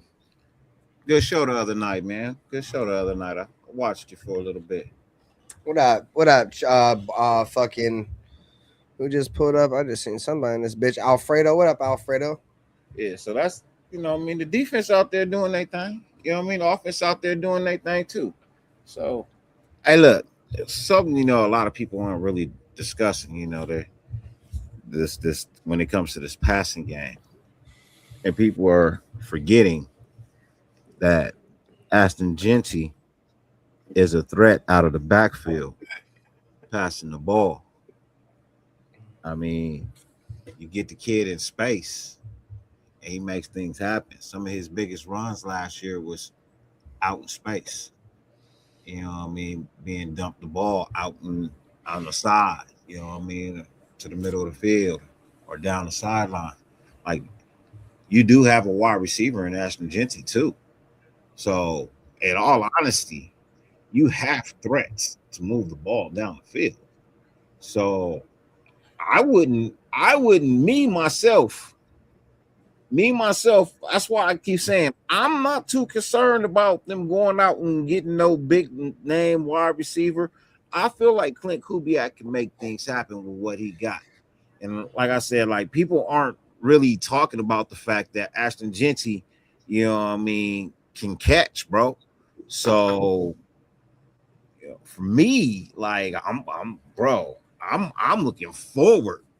I'm looking forward to seeing what this offense could. I can't even wait till next Friday, bro. It's Thursday, right? I think it's Thursday. Thursday.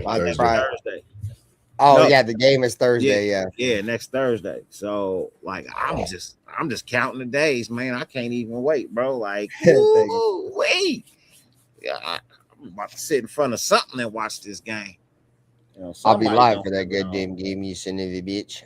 So, yeah, see, you might have to put it on and share the screen in the backstage. You might have to share the screen in the backstage. I think I'm gonna have to get Sling TV for that shit. I ain't gonna lie.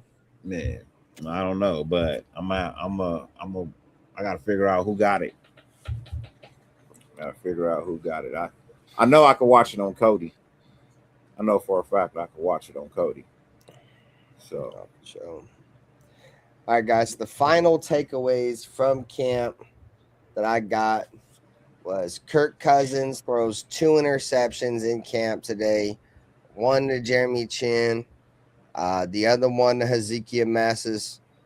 But he responded well down the stretch, throwing 2 touchdowns with Michael Mayer and Brock Bowers. So 12 personnel was worked today. There was some aggression in practice today, but it's all for the well-being of the Raiders and the Raiders getting back to greatness. Trust the process, bro. Trust the fucking process. All right, so I got this clip I wanted to show, and this is James Jones, former wide receiver for the Raiders. This is something I had been proposing to you guys for a long time. In a very in the same exact situation, I asked you guys this same question, bro. And this is James Jones, former wide receiver, on NFL Network, asking the same question that I've been asking y'all about the quarterback situation right now. So we're gonna throw it over to James Jones and let him take this joint over. San Jose State, great. Let's make sure I get on the right spot. All right, and this one right here. Okay. So. And he's the starter. All right, here we go. Let's start from the beginning. And he wasn't the number 1 overall pick, but Derek Carr. Okay. He was a 2nd-round pick. Mm-hmm. We had just traded for Matt Schaub. Okay. Brought him over from Houston. The whole I said this same shit. Season, Coach Dennis Allen he's the starter. Derek Carr, we're going to make sure he's ready and all that type of stuff, but we are going out there, and he's the starter. Preseason came, and Derek Carr played out of his mind. And we got to the meeting, and Coach said, hey, man, it's a tough decision, but Derek Carr is going to start. I only bring that story up that happened to Matt Schaub and Derek Carr because do you guys think that there's anything Mendoza can do to change these coaches' mind in preseason if he balls out? In theory, absolutely. I mean, you tell me you're a player on that team you're talking about. Shout out to the Raider room. And he wasn't the number 1 overall pick. Derek Carr had played like that in the preseason. He did. And they still insisted on putting Matt Schaub out there. And you, as a player on the team, know that the other guy is the better option. Then that's a rough spot for the coaching staff to be in. The players know, bro. That. I said that if shit. they're out here for this whole month and Mendoza looks like perceptibly better, yes, he's ready to go. He's given us everything we need, and Kirk who starts, of course. But I don't think they're expecting that, and I don't think it doesn't sound like they've set it up that way. But yeah, I think that absolutely. I mean, we just mentioned Russell Wilson. The Seattle Seahawks, Russell Wilson's rookie year, he's a 3rd round pick. Flynn. They had signed Matt Flynn. Matt Flynn, pretty good money. But Russell just was the guy in camp. That yes, we have seen it happen, and you can't rule it out. Derek Carr had played like. So that's what, bro, I have been saying. I've been making that same fucking Derek Carr, Matt Schaub comparison. I said it. And motherfuckers is like, oh, well, Matt Schaub was hurt. Bro, James Jones, Raiders wide receiver that was on that team right now, just said the same fucking shit out of his own motherfucking mouth that we had been saying, goddammit. We've been saying it. At the end of the day, bro, it don't fucking matter how much money Kirk Cousins make. None of that shit matter, bro. If Fernando Mendoza goes in there in training camp, looks better, goes in the preseason, and outplays Kirk Cousins, he deserves to start, period, just like Derek Carr. And it was the same shit, and he hit it on the fucking head. Derek Carr was brought in, let him get comfortable. He obviously not a 1st overall pick, so it's different, right? But same mindset with Fernando. Bring him in, let him get comfortable. We have the veteran in here, and let the veteran take the lumps, and then we'll bring in Carr. But no, dude, Carr went in, and he was just significantly better than Matt Schaub, period. None of that other shit matters. Like Creed said, and nothing else matters. AR said it too. AR was saying it too. Hey, look, I'm gonna give you credit, AR. Bro. What up, brother? AR was saying it with us. He was saying it with us. Right, you surely were talking that shit. I don't expect no difference from my brother. Got it, bro. Surely. How you feeling off of Kasi? Shouts at my mans. And it's funny that they brought up the Russell Wilson, Matt Flynn scenario. It was the same shit. And you know what else is funny? The Raiders also had Matt Flynn. Excuse me, I've been drinking. Matt Flynn was on the Raiders. I don't think he ever got to play. I think he got beat out too. Didn't we have Matt Flynn and Matt Schaub and then Derek, and he beat out both of them? If I'm not mistaken, I think we had Matt Flynn and Matt Schaub. Nah, Flynn was gone by then. Okay. It was right around that same time. We spent a bag on Flynn, too. Drop that. Flynn got fucking paid for nothing. Everybody who comes to the Raiders get paid. We got that Raider tax, bro. But he just didn't give a shit. Yeah. I just think that's really grab a beer. Hold on. Let's rewind real quick because I had that clip. I just want to, you know what I mean? I had heard this, you know what I mean? And I had just want to get it out there for some people who might not have heard it, man. And it just kind of made me feel good. I know it's a little old, but it kind of made me feel good about the DB room. You know what I mean? No, for sure. That's So I got this clip right here. We got some Hezekiah Masses. What was that, Dirty? Go ahead. We got some Hezekiah Masses. This was the clip I was telling you guys about. Nothing else matters. And nothing else matters. Get it. Hey, that's Metallica. I said Creed. Type shit. Anyways, so I told you guys earlier we were talking about Hezekiah Masses had an interview with Paul Gutierrez of ESPN. He's been following the Raiders since back in the Oakland days, you feel me, and has been a Raider fan, you know, since like the original Oakland days all the way to LA, back to Oakland and back to Vegas. So he works for ESPN, but he's not. Paul Gutierrez is one of my favorites, bro. Like he's not biased, but he's biased, but he's also critical of the Raiders, if that makes sense. Like he judges what they do, but he has a little bit of bias because he covers the Raiders from ESPN. But anyways, nonetheless, this is Hezekiah Masses talking about how he converted from a wide receiver. Is it going to play or what? Deerfield Beach High School in South Florida, known as a football factory, I guess you could say. Yes, sir. Jason Pierre-Paul, Jerry Jeudy, yourself. You were a receiver Shout out to the Raider when you room, first bro. started in high school. How did that transition to cornerback happen, and how has that helped you Cheers, on the buddy, field? Because better you have name to have my that mind brother. of a receiver anyway, no? Yeah, 100%. So going into COVID year, man, my senior high school, my coach, we had a long talk. My high school coach, he said, "Man, Zeke, you long, lengthy, you just switch the corner." I was like, "Man, I don't know about that, man. I like scoring touchdowns, man. I like the ball in my hands." He like, "Nah, just trust me." So I trust him, and then ever since that summer, man, I was just playing corner, and I loved it. I just fell in love with it, and then. And it translates over because playing receiver, my instinct's natural. Yeah. So I just love getting the ball in the air. Coming into high school. You hear it right there. He said, I just like to go get the ball when it's in the air. So there it is right there. This is what I talked about earlier. If you guys didn't see this interview, it was posted by the Raiders channel. Shout out to Raider Room on Instagram. If you ain't following him, man, shout out to my brother. He be doing this thuggy, man. Hey, but yeah, bro, he came out. He's right here, bro. He's converted corner. Obviously, he converted in high school. But yeah, man, so we can continue with it. Plus, as a receiver, you got to have the hands anyways. And they always say the knock on defensive backs is they play defensive backs because they can't catch the ball. But that's obviously not. No, that's not the case, man. I love the ball. When the ball in the air, I feel like it's mine. I'm the receiver. I love that, bro. What up, Owls Ghost? I love that, bro. He said, when the ball in the air, I feel like that's mine. I'm the wide receiver, bro. See, that's the mindset I was trying to tell y'all earlier, bro. It's different, bro. Like and Gucci, Paul's gonna ask him the question, like, where does this come from? He's gonna ask him in a second. But don't you guys love that mindset? And he's not only is he talking it, but he backs it up. Look at his fucking numbers in college, bro. 18 or something pass breakups, 5+ interceptions. Instincts. Yeah, dude. And Hey, look, what up, if I win the jersey giveaway and he gets 2 interceptions in preseason, that's the jersey I want. That's the jersey I want. He might be decent, bro. I'm not gonna lie. I hate getting my hopes up. I'm just gonna stay even keel. I think this preseason game. Check this out, chat. If y'all watched that game last night, Carson Beck was out there wheeling and dealing. You know what I'm saying? So the corners are gonna have an opportunity against Arizona. Carson Beck's looking to win a starting job in Arizona. I promise you that. The way Carson Beck looked last night, he's trying to win the starting gig.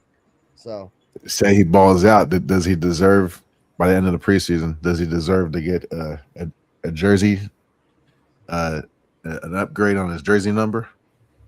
Who is that? Play with what you got. You want him to keep 35? Unless there's a number he wants and that player gets cut. 24. Other than that, just You heard me. Nah, you gotta earn that. You gotta earn that. I'm sorry, you gotta earn that. SoCal Slime. You gotta earn that, brother. Hey, SoCal Slime, why was your quarterback playing kissy face in training camp, dude, and wasn't even practicing, gang? I was asking you, SoCal Slime. I heard you, Nate, but no, you gotta earn that, brother.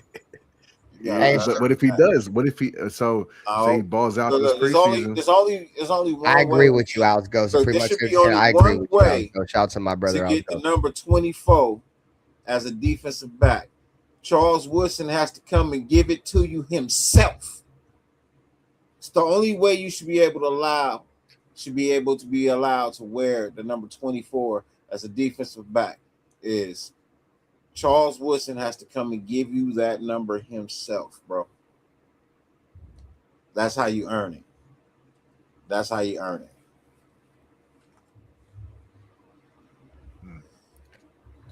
All right. It's open for hey. I feel like Charles Woodson should be the one who decides who gets the 24. Yeah, him and McCoy, depending on whoever balls out the most. So tell me I'm lying. I feel like McCoy don't even have a chance the way they're fucking treating, they're babying him, bro. I feel like they're gonna fucking wrap him in bubble wrap this preseason, which they should, but I don't think he has a shot. Then he's gonna stick with what he's got. I'm just saying that's the only one. That's the only way you should get the number 24 is if C Wood come out and give it to you himself, bro. That's the only. Nobody should be wearing that number unless C Wood puts it on them. That go for hey, wide. Charles didn't Charles Woodson or Marshawn Lynch get Charles Woodson's blessing? Yep. All right, guys. I'm trying to find this video. Oh, I found it, chat. Hey, goddamn it. Hey, Charger fans. Hey, goddamn it, you son of a bitch. Hey, Why your quarterback over here playing kissy face, dude, and ain't practicing, Justin Herbert, and you fucking cocksucking Charger fan son of a bitch. 8. Why your quarterback over here playing kissy face at training camp? God damn it, y'all, bro. My fucking old buddy that lost the locker room already, bro. Harbaugh is known for losing locker rooms. He lost the locker room in San Francisco, and now he's about to lose this locker room too. He got his quarterback over here playing kissy face in goddamn training camp. God damn it. Well, technically, that's not his quarterback. I could see them cutting. No, him. you're right. No, you are 100% right. That technically ain't his goddamn quarterback. All right, we were talking about last year before that. Like maybe the Raiders will trade for Justin Herbert, but that's a story for another day. So what's this, Dirty? What you got for us? Let me know if you can hear this. Nope, we said we can't hear that shit. Is it on mute? Are you hitting share audio when you share the screen? How would I not share audio? I don't know. Sometimes the box is unclicked. I have to manually click my box. Yep. He said Herbert better than me. I would have skipped training camp. Type shit. Type shit. Yeah, I don't know, bro. The audio ain't coming in. That's just weird. This shit don't work, bro. It's roaches, bro. I got blow them joints out. What that Raider Dangerfield? He said, yeah, I seen that. They can let him slack for better. Yeah, better for us, bro. Let his ass keep slacking off, dog. I don't know. I mean, it is what it is. I'm just talking shit for the Chargers. I mean, I ain't gonna lie. I don't know how many other quarterbacks, NFL starting quarterbacks, playing kissy face at training camp and ain't throwing footballs. Whatever. Play kissy face all you want. I know that shit ain't gonna make you better though. Dude, Dirty's posting like fucking. It's glitching. Huh? Got that shit working, Dirty? What's up, babe? I hope so. Let's find out. It's all that Reggie smoke. Image is dark as piss. Can you hear it now? Nope. What is this, a goddamn Verizon Wireless commercial? Can't hear me now? Still can't hear that shit, you son of a bitch. I don't know. Send me the link. I'll post. I'll share it. I'll send it to you. Well, yeah, send it to me on Instagram, and then I can share it to the screen. All right, so let's while he does that, let's just continue with this Hezekiah because it's not very long. It's almost done. This is the second part of the interview. How different is that mentality to have as a quarterback? Man. All right, guys. So he's talking about at the end of this clip. He talked about when the ball's in the air, I feel like it's mine. So now he asks him, "What's that mentality come from?" So here's his answer. You just gotta like want it. That mentality, like your mentality, got to be different, and just like you got to tell yourself like you trying to go get the ball. Describe the way you play corner. I say just savvy and just greedy, man. When the ball in the air, he trying to go get it. So just instinctive too. So like when the ball in the air, like I kind of know what the receiver doing, so I try to like get a beat on the receiver. Does that come from being a receiver in the past as well? 100%, yes, sir. Plus, as a receiver, you got to have the hands anyways, and they always say the knock on defense.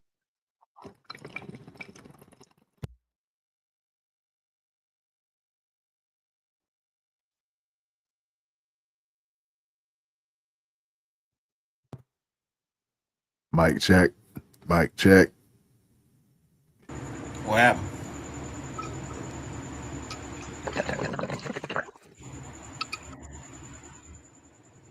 What happened? You hear me, Dirty? Yeah. Okay. Oh shit, I was on mute. Hey, I was on mute. My bad, Dirty. Hey, is that your shit you wanted to share in the backstage right there? Dirty? Or did you send it to me on Instagram already? I think I'm working on it. I'm working. I don't know. I don't think Dirty can hear us no more, dude. All right, what we got in the chat? Was cracking. Not gonna lie, I'm not mad when I hear about interceptions in camp from any quarterback. Nah, hell not, because the defense out there playing, bro. Fuck you, mean? Yeah, right now's the time. Even for the quarterbacks, just get all that shit out the way, see what works and what doesn't work, and don't fucking do it again. They gotta go out there and hoop, We dog. the people.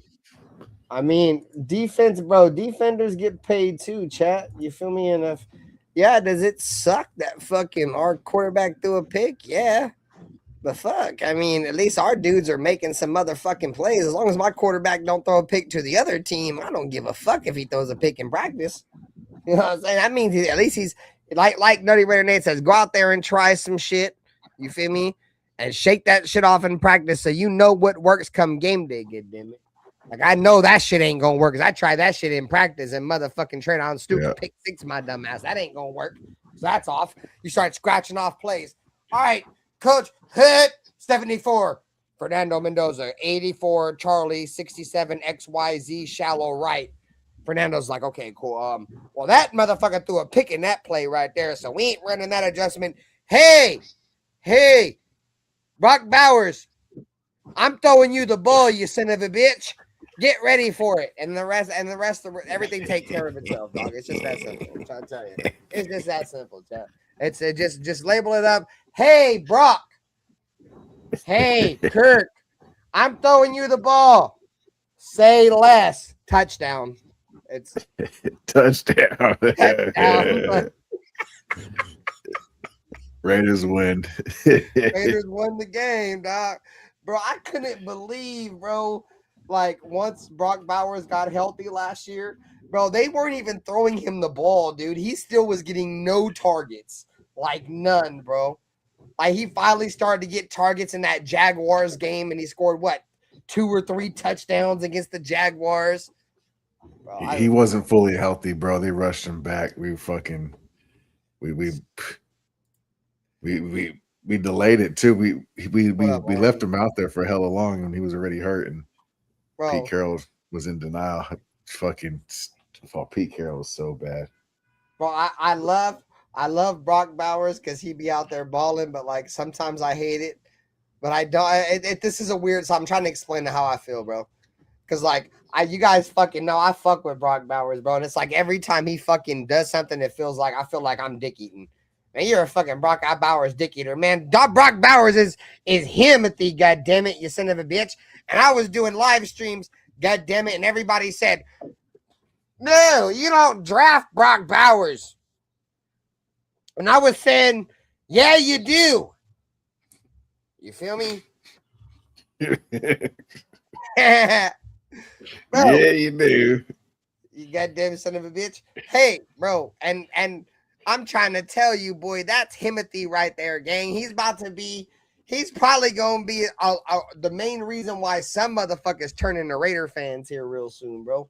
Like, if the Raiders start winning games, like truly winning games, and this shit works out, every Raider fan is going to probably have a Brock Bowers jersey, bro. That's going to be the go-to jersey for the Raiders, bro. Like, that dude is special, dog. Like, and one thing I'm super encouraged because everything just bars on the word that I don't speak of that starts with I. I don't like speaking of that word. Dude, he's going to be fucking something very special, bro. And him being teamed up with Clint Kubiak, my boy, kill again with 2 jewels. Appreciate you, brother. Him teamed up with Clint Kubiak. I'm not saying he's gonna be JSN, but dude, he's unguardable. I've been telling you this. You guys all know. I've been telling you he's a unicorn, bro. He was like the first unicorn in the NFL, bro, in a long time. A guy that could literally do every fucking thing, dog. And I think that's what Clint Kubiak's offense thrives off of. Like, JSN's kind of like that too, bro. He could line up fucking everywhere. Only thing he couldn't do was line up at tight end. Brock Bowers can do that. Does he have the speed of a JSN? Probably not. But the size, the speed combination with Brock, and like I said earlier, dude, I think Brock Bowers is probably more dangerous. And they said this on the NFL's top 100 too, and I agree with that when they ranked him number 60. Brock Bowers is probably more dangerous once the ball's in his hands. The way he can contort his upper body, bro, while his lower body continues to go straight, bro. It's like me doing this while my lower body on screen is still running forward. You feel me? Like, my legs are still going forward, my body sideways. He does that without a green screen. You feel me? So electrifying player, bro. Nonetheless, I'm super excited, dog. But it sucks though, because it's like, fuck, man. I'm just excited, nonetheless. Y'all know where I stand with Brock, bro. He's a football. He's a football player for sure. Yeah, great football player, bro. Who do we say he was? And this is no offense. I love you, Brock Bowers. If you ever see my show, but he's a lot like the Water Boy, dude, from fucking Adam Sandler, the Water Boy. My mama said, bro, that motherfucker was just a football player. He didn't give a fuck about nothing else, bro. You tell him to do this, and he gonna do it. You feel me? He's just a ball player, bro. It really check sucks. Check the Nation with Attitude email. It's in the draft. I sent the link. It's in the draft. All right, bet. Let me see if I can find that jank.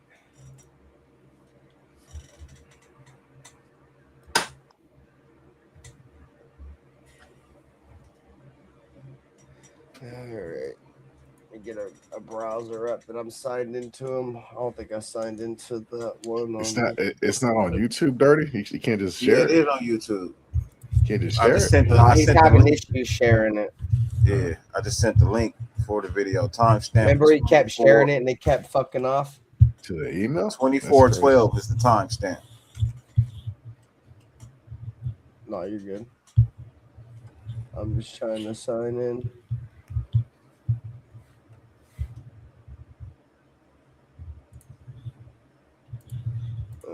Okay.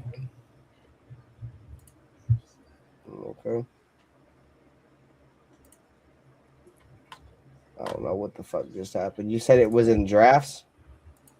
Yeah. All right. You said the timestamp was what? 2412. What up, William M? He said, yo, that's badass. You're sitting at the executive Raider desk. You know what fucking time it is, good damn it, William M, you son of a bitch. We coming through like fucking who breaks Stone Cold Steve Austin. Congratulations to your Knicks. You son of a bitch. All right. I think I may have just fucked the email up, dude. I ain't gonna lie. I don't know what had just happened. I may have just fucked the password up and may have to send you a new one. So just keep your notifications on Dirty Raider Nate and fucking Dirty. I don't know what happened, bro. I tried to access this shit. It said something like that wasn't right, and I guess since I created it on my computer, it just let me fucking sign right into it. So I might have to send you guys a new password. Just keep in mind in case you guys got kicked out. All right. So what was the timestamp? Sorry, Dirty. Sorry, bro. 2412. 2412. I bet. Say less. All right, 24. All right, 2411. You got it right here. Right, here it is. Kirk Morrison. And this is again, Paul Gutierrez again, man. Shout out to Paul. I'm trying to tell y'all, chat. Dirty no ball. You guys want to really learn about the Raiders, bro? And I'm a content creator, and I say this to all content. Get your goddamn football knowledge to actual motherfucking football players and motherfuckers who cover the Raiders. And once again, this is a huge shout out to Paul Gutierrez, bro, because he's been doing this shit for a long time. So this is Paul Gutierrez, man. Value here and versatility. And this is a guy that real sticky around the ball. Like Washington. What did you cover in covering him and seeing things that he may have done? What is it about him that makes him fit with this? You mentioned it right there. He's sticky. You know, Hezekiah Mathis is a guy who came into Cal and ready to go. And remember, he had to not trade up, but he transferred up, basically, going from the non-power 4 conferences and then going up into the ACC. And I'll tell you this, I think had he been there for a couple of years, we're talking about a guy who would have definitely been, I think, a first-round pick. Hezekiah Mathis, in the beginning of the year, a lot of teams tried him. Oh, here's a transfer. Let's see him. They threw at him. And he knocked everything down. He was leading college football earlier. I think at the end, he still led college football in passes defense. 18. Well, a lot of those were the bulk of those. Damn, I thought it was 15 pass defense, guys. So shout out to motherfucking Paul Gutierrez. 18 pass defenses in college. We're in the beginning of the season. And not in college. Last year, his last year in college, 18 pass defenses in one season. In the beginning of the year. in his transfer year too, chat. Keep that into perspective. He just transferred coming from a low division where people thought he wasn't gonna do it. Bro, I ain't gonna lie, gang. Hey, check this out, Dirty. Hey, Nutty Raider Nate, check this out, bro. Let's just say everything works out, bro. And Eric Stokes is still young too, right? Darian Porter's still young, bro. If Hezekiah Massis and Jermod McCoy pan out to be who the fuck they are, bro, we're gonna have one of the most. We're gonna go back to Raider ball, and what I think Raider ball is having the most elite corners in the league. Like we're known for the Willie Browns, the Lester Hayes, the Mike Haynes, the Charles Woodsons, the Nnamdi Asomugha. There's a lot of names I didn't include in there, bro. Some underrated names. Chris Johnson. You guys remember Chris Johnson playing opposite Nnamdi Asomugha? He was really good for us. You know, the kid we picked up from Tennessee. What was the corner's name we picked up from Tennessee who came over a ball from us? Saying the new Soul Patrol. Gonna be the new Soul Patrol. I'm not gonna go that far. I mean, but there's talent, bro. There's real talent, bro. What was that cornerback from Tennessee we picked up, bro? It's gonna bother me, dog. He came in and had all them pass deflections. He only played good for like 2 years. D'Angelo Hall? No, D'Angelo Hall we got from the Falcons. He sucked. Yeah. The dude we got from Tennessee. D'Angelo Hall. Yeah, he came in and didn't do nada. Yeah, he was You talking about Indianapolis? No, the corner we got from goddamn the Tennessee Titans who came in here and had like 18 pass deflections in one season. Where's Afakasi Raider when you need him? I know Afakasi Raider knows who the fuck it is. Van Dyke or what's No, Carlos Van Dyke stinked. He was just fast as shit. We drafted Carlos Van Dyke. This dude played for the Titans originally. I'm just gonna look it up. Nada. Like roach. When I see the phone, I'm in the zone. That dude be killing me. That's what I hear when I hear D'Angelo Hall's name, though. Dude, he's fucking terrible. He got baptized by fire by a rookie, Eddie Royal, in his first ever start. He got fucking fried. Bro, I can't find him, bro. Oh, what the fuck is his name? David Amerson, you son of a bitch. It took me a minute there, god damn it. He played for the Titans? Yeah, he originally the Redskins, right? No, it was the Redskins. My bad. I said Titans, chat. That's on me. We sitting here trying to figure out who you talking about. Well, we didn't figure it out. Even now, if you'd have said Redskins, I still wouldn't remember. I was gonna ask you if I said Redskins, would you guys remembered who it was? I would have got it. Somebody would have got it. I wouldn't have remembered. I don't know why I said Titans. Did he play for the Titans? I don't think so. Anyways, bro. But anyways, back to the corner shit. I think, like I said, if Hezekiah Massis, you didn't let him finish. Who? He had more to say. Who did? Kirk Morrison. Oh, sorry, I forgot about that, bro. Let's continue with that. Sorry, dude. No, you're good. You're good, bro. Sometimes I need to be put back in check. I don't know the fuck be going on. I'll be drunk now. Here, a lot of teams tried him. Oh, here's a transfer. Let's see him. They threw at him, and he knocked everything down. He was leading college football earlier. I think at the end, he still led college football in passes defense. 18. Well, a lot of those the bulk of those were in the beginning of the season when everybody was challenging him, and they realized they couldn't complete a pass. So the second half of the year, people went away from him. Teams went away from him. That's how good he was. And so I think if you looked at him for the whole entire year, you will see just how good of a corner that he was. And I was big on Hezekiah Massis. I thought that the Raiders would have an opportunity to get him. But, when you look at the needs, you just never know where the draft would fall for a guy like Massis. And there the Raiders are right there to pick him up. I thought this was huge for them. And another corner. Look at this secondary in just a couple of seasons so far of new guys, right? Eric Stokes is coming back. We have a Darian Porter now who's going into year number 2. We've already mentioned Stokes. We've mentioned Johnson. We got McCoy. Now you add in Massis to go along with Polo Mile and Jeremy Chin. Taron Johnson comes in as well, a veteran out from Buffalo. Right. You think about in 2 seasons, really, this is a brand new secondary for the Raiders. It has experience, It has some guys who have been in this league for a while who know the in and outs. But then you have that exorbitant, that youthfulness, that energy that these young guys are going to bring. And I think the competition is going to be a much better competition this season, as I think guys are going to be fighting to get out there on that field. So Spy Take is and done with the secondary. Right there. They have 2 picks. That's the type of shit I want to hear. Competition, right? People fighting for time, and really fighting for time too. Like ain't nobody gonna go out there and lay no goose eggs. You know what I mean? Because you know you're gonna get yanked. Because the cat behind you, he just as good. So that means whoever start gotta be phenomenal. You know what I mean? That's just how it's gonna be. I honestly feel like that's just how it's gonna be. If you starting, you can't play. No, you can't have. But you can only make 1 or 2 mistakes a game, and they better be small ones. You know what I mean? If you feel like you're getting burnt, you better get a flag before you give up a touchdown. I can live with a PI. You know what I mean? That means they gotta earn it. You know, so you didn't give up the touchdown. You can't take the touchdown off the board. You know what I mean? But you can make up for the PI. So I like hearing competition. You know what I mean? Competition. We ain't had no real competition. People just been given the part. Oh, well, you okay? Caillou Blue Kelly, you really think he would thrive in any part of this competition? Nah. He be having the pink slip in his locker when he came in. Yeah, we gonna go ahead and waive you, brother. We gonna go ahead and trade you. We gonna bring in somebody else and try out because you ain't cutting it.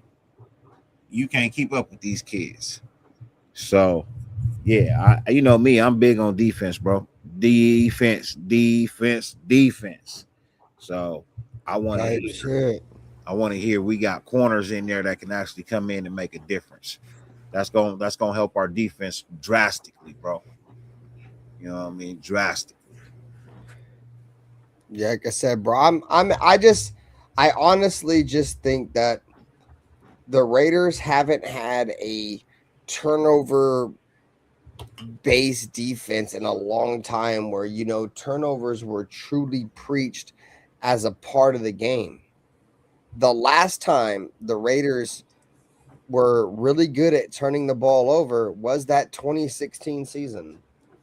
The Raiders in 2016 in that playoff run with Carr, the Raiders had a shit ton of turnovers, dude. If you guys remember correctly, dude, Reggie Nelson, we acquired from the Cincinnati Bengals at the end of his career, dog, made the Pro Bowl as a Raider. The Raiders had the second most Pro Bowlers in 2016 than the Dallas Cowboys. But Reggie Nelson was up there in terms of creating a shit ton of turnovers. We had Khalil Mack that was obviously creating a shit ton of turnovers. Excuse me. Guys were taking the ball away. And I've said this plenty of times before, and I'm going to say it again. You don't have to have a great defense in terms of this is how many yards you give up. This is how many, points you give up. Like, that shit's obviously that shit matters to a point, right?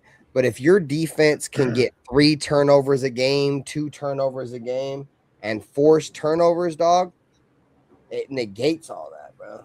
It negates all that because that 2016 Raiders defense, I think we were 24th in the league or something, bro.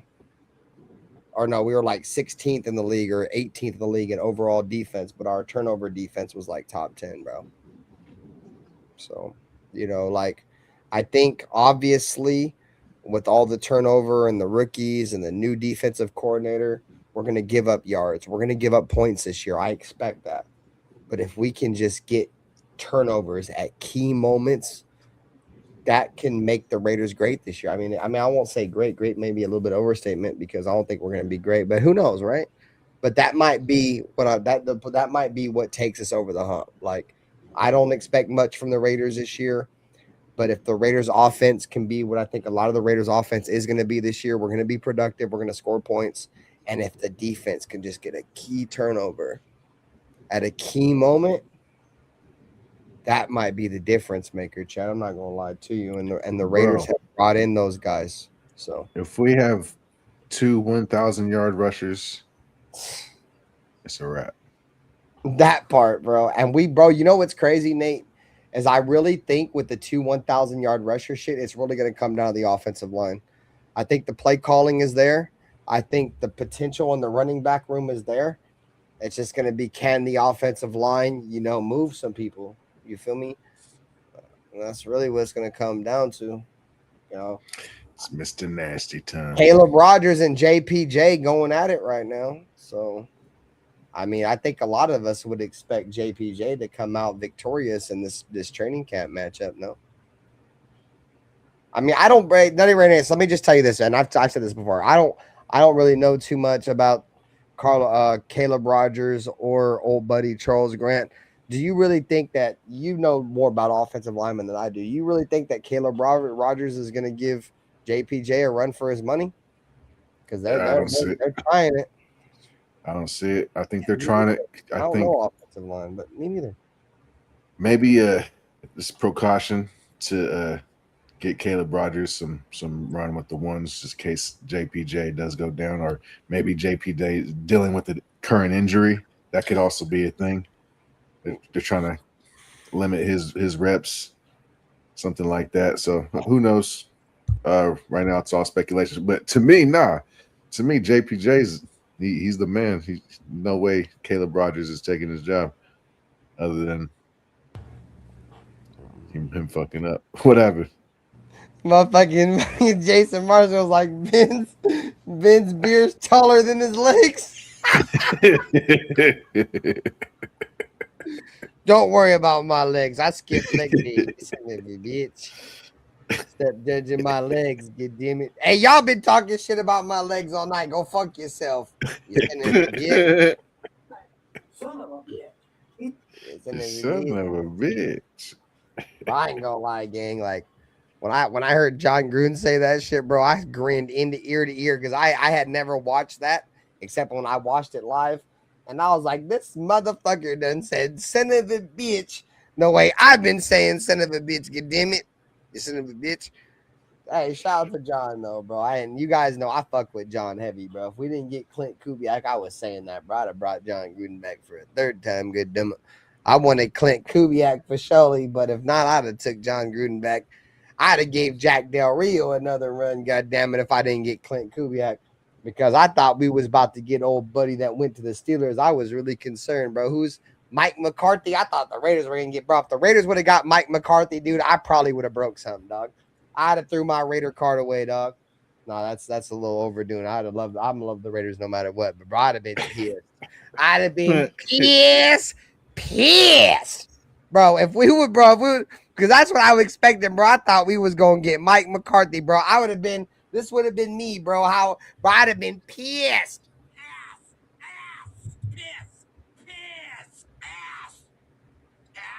Piss in the ass. Piss coming from my ass.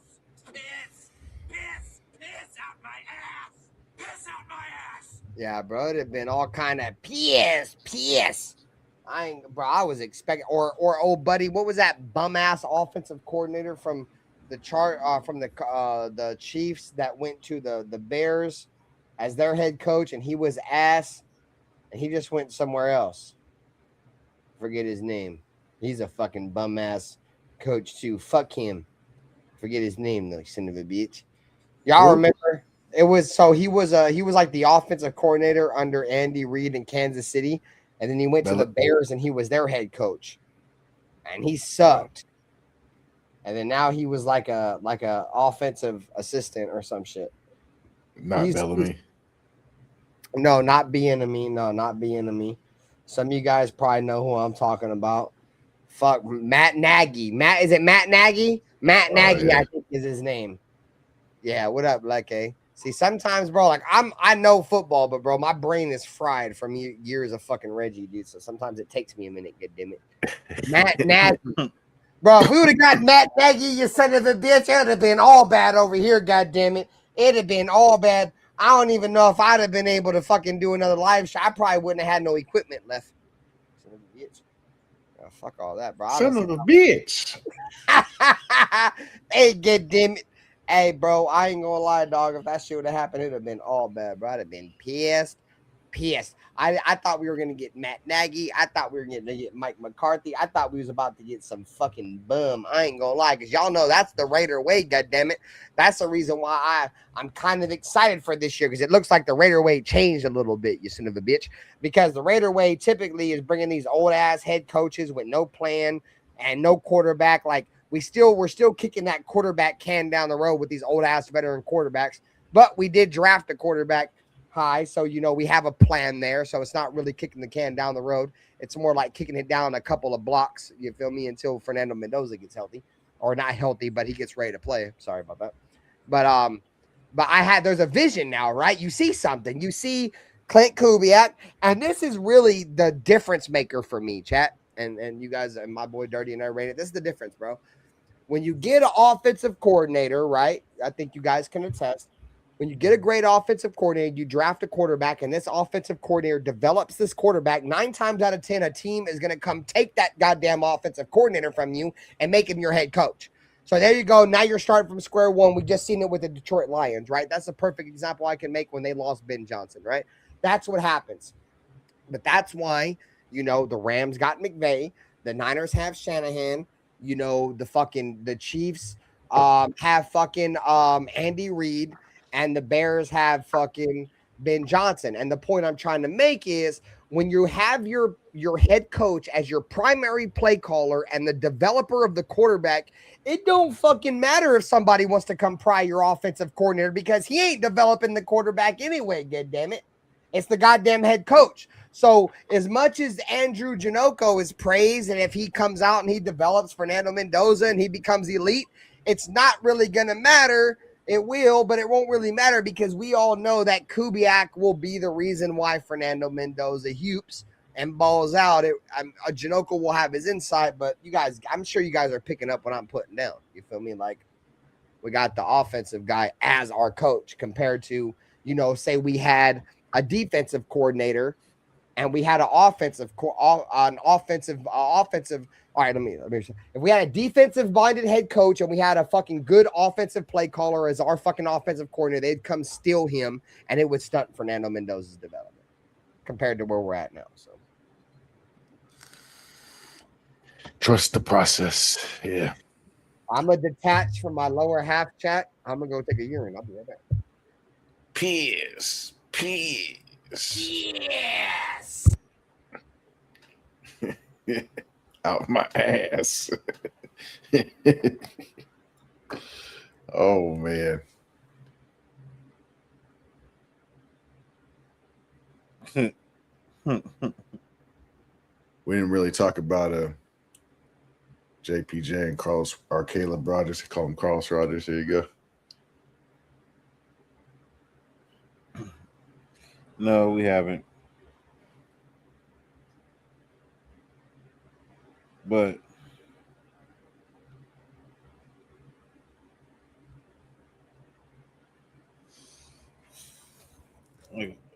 no, we did talk about Caleb Rogers. Did we? Yeah, we did. We did talk about the fight or the chaos. I'll call it chaos. I won't call it a fight. I'll call it the chaos. You know what I mean? Well, Caleb Rogers got in a fight with La Lulu. I was talking about competition with JPJ and Caleb Rogers. But yeah, we did, because he was taking reps from him, but I felt like it's a precaution because they're trying to get him acclimated with the ones. Hey, shout out to the super chat, bro. We got a super chat, gang. Hey, shout out to Raider Rich. Let's get your notification in real quick. Shout out to my brother. He got a comment here. My man's. Smoke weed every day. Smoke weed every day. At Raider Rich 89 donated $4.99 through Super Chat. This training camp is well organized. We have great coordinators. You can see the coaches coaching the players. Hey, Raider Rich, bro. Shout out to you with the super chat, my brother. Always a pleasure to see you in the chat, my boy. And I agree with this 100% wholeheartedly, dog. This training camp has been well organized, great coordinators, and you see the coaches coaching the players, and no drama, Raider Rich. I'm loving it, gang. That's really my main thing with the Raiders this offseason is obviously we have the Maxx Crosby debacle, right? And that whole shit fell through, but that was instantly, as much as Maxx Crosby said it was water under the bridge, because he said the Flock Nation shit, I didn't really, it is what it is. I'm not getting into that. But everything pretty much has been water under the bridge. The entire NFL has forgotten about it. No drama. It's been straight business all through training camp. I agree with you, bro, 100%. And I think that's really the key for the Raiders getting back to greatness, bro. We got to get that fucking storm cloud that's been following us, dude. A lot of it has to do with drama and off-season bullshit, bro. And we've pretty much for the off-season this year, guys, have kept our nose clean, bro. So shout out to Raider Rich, bro. Appreciate you, brother. Much love. Anyway, sorry. I didn't mean to cut you guys off, man. No, all good. All good. We was just saying, nobody cuts me off. Hey, but damn it, you better raise your hand, you son of a bitch. If you ever think you're gonna speak out loud, you damn it. But no, I mean, do you think Caleb Rogers, and do you think there's a world where Caleb Rogers is better than JPJ? That's what I'm saying. Nah, yeah, I think it's a possibility because JPJ can't even fucking stay healthy, and your best ability is availability. So if he can't fucking stay healthy, then yeah, I think he can be better for sure. Precaution. That's it. I mean, I understand. That's the only way though to answer. Hey, your look, question, that's why I asked the question. I wanted opinions. No, right. So there is a world where, you know what I mean, Caleb Rogers is better than JPJ, but is he better than a 100% healthy JPJ? No fucking way. No fucking way. Yeah, I mean JPJ's touted as from a lot of NFL scouts, bro, as a lot of people thought he'd be like a fucking Pro Bowl center when he came in the league, bro. And you know, Adam Butler came out last year. If you guys remember last year's training camp, and Adam Butler came out and was like, I see JPJ being like a Pro Bowl guard. Like he called it before everybody else. Obviously, for whatever reason, JPJ went in the shithole last year. But no, I think JPJ can be really fucking good because he's got the mindset of a fucking lineman. And Nutty Raider Nate can attest this, bro. He's just built like a fucking offensive lineman. He plays to the fucking whistle, bro. And those are what elite linemen do. They're going to fucking bully you until it's over, bro. It don't matter if you end up on the floor, they end up on the floor, or if you end up on the floor and your teammate ends up on the floor, dude. It ain't over until that fucking whistle blows. And that's how he plays. So it's hard to trade. He's got the Maxx Crosby motor. And I think that's the reason why him and Maxx Crosby were so buddy, you know, early on was because I think JPJ has that mindset. He's got the work ethic. It's just his issue is he's got to stay healthy. I feel like JPJ is just a smidget immature, bro. I think that's his issue too. I think he's just a little bit immature mentally, bro. I think he just needs to lock in and maybe just grow up a little bit because I can see it, bro. You can see it. He's a little mature, and that's fine. He's a kid still, bro. But you have to understand, bro, in the NFL, this shit is a business, bro. And if you give off those childish vibes, regardless of how good you are, they're gonna think you're probably not ready, bro. And it's been shown when he is ready, he's all right. But if he gets popped, you know, questions arise. So the fact that Oregon contained him for 4 years, damn near, and there's like no issues, fucking pisses me off that the Raiders don't have the personnel to. Yeah, but it's the NFL compared to college, Nutty Rare Nate. It's so much different. Like, you know, Nutty Rare Nate, like, if a motherfucker knows you can't stay healthy, bro, they gonna target you, bro. I'm sure, you know, JPJ gets smashed a lot in them trenches. They're like, oh, this lineman, like, he's a beast and shit. Like, he's gonna smack us, but we're about to double team him. I'm gonna hit him with the defensive tackle, and the end's gonna come over here and just hit him because we know he's probably gonna get hurt. That's because he got the target on his back. At least that's the thing with JPJ. I feel like he's just got a target on his back. Like they're just gonna go smack him, and he's about to be about that thing. That's what sucks, bro. I like JPJ, I really do, bro. But I really think, my honest opinion, if I had to say the number one reason why he's not playing as much, I think he's immature. I really do. And I don't know if his podcast is still up, but if it is, Go back and watch The Rush with Maxx Crosby, and he had JPJ on there, and JPJ made some joke towards CTE and concussions.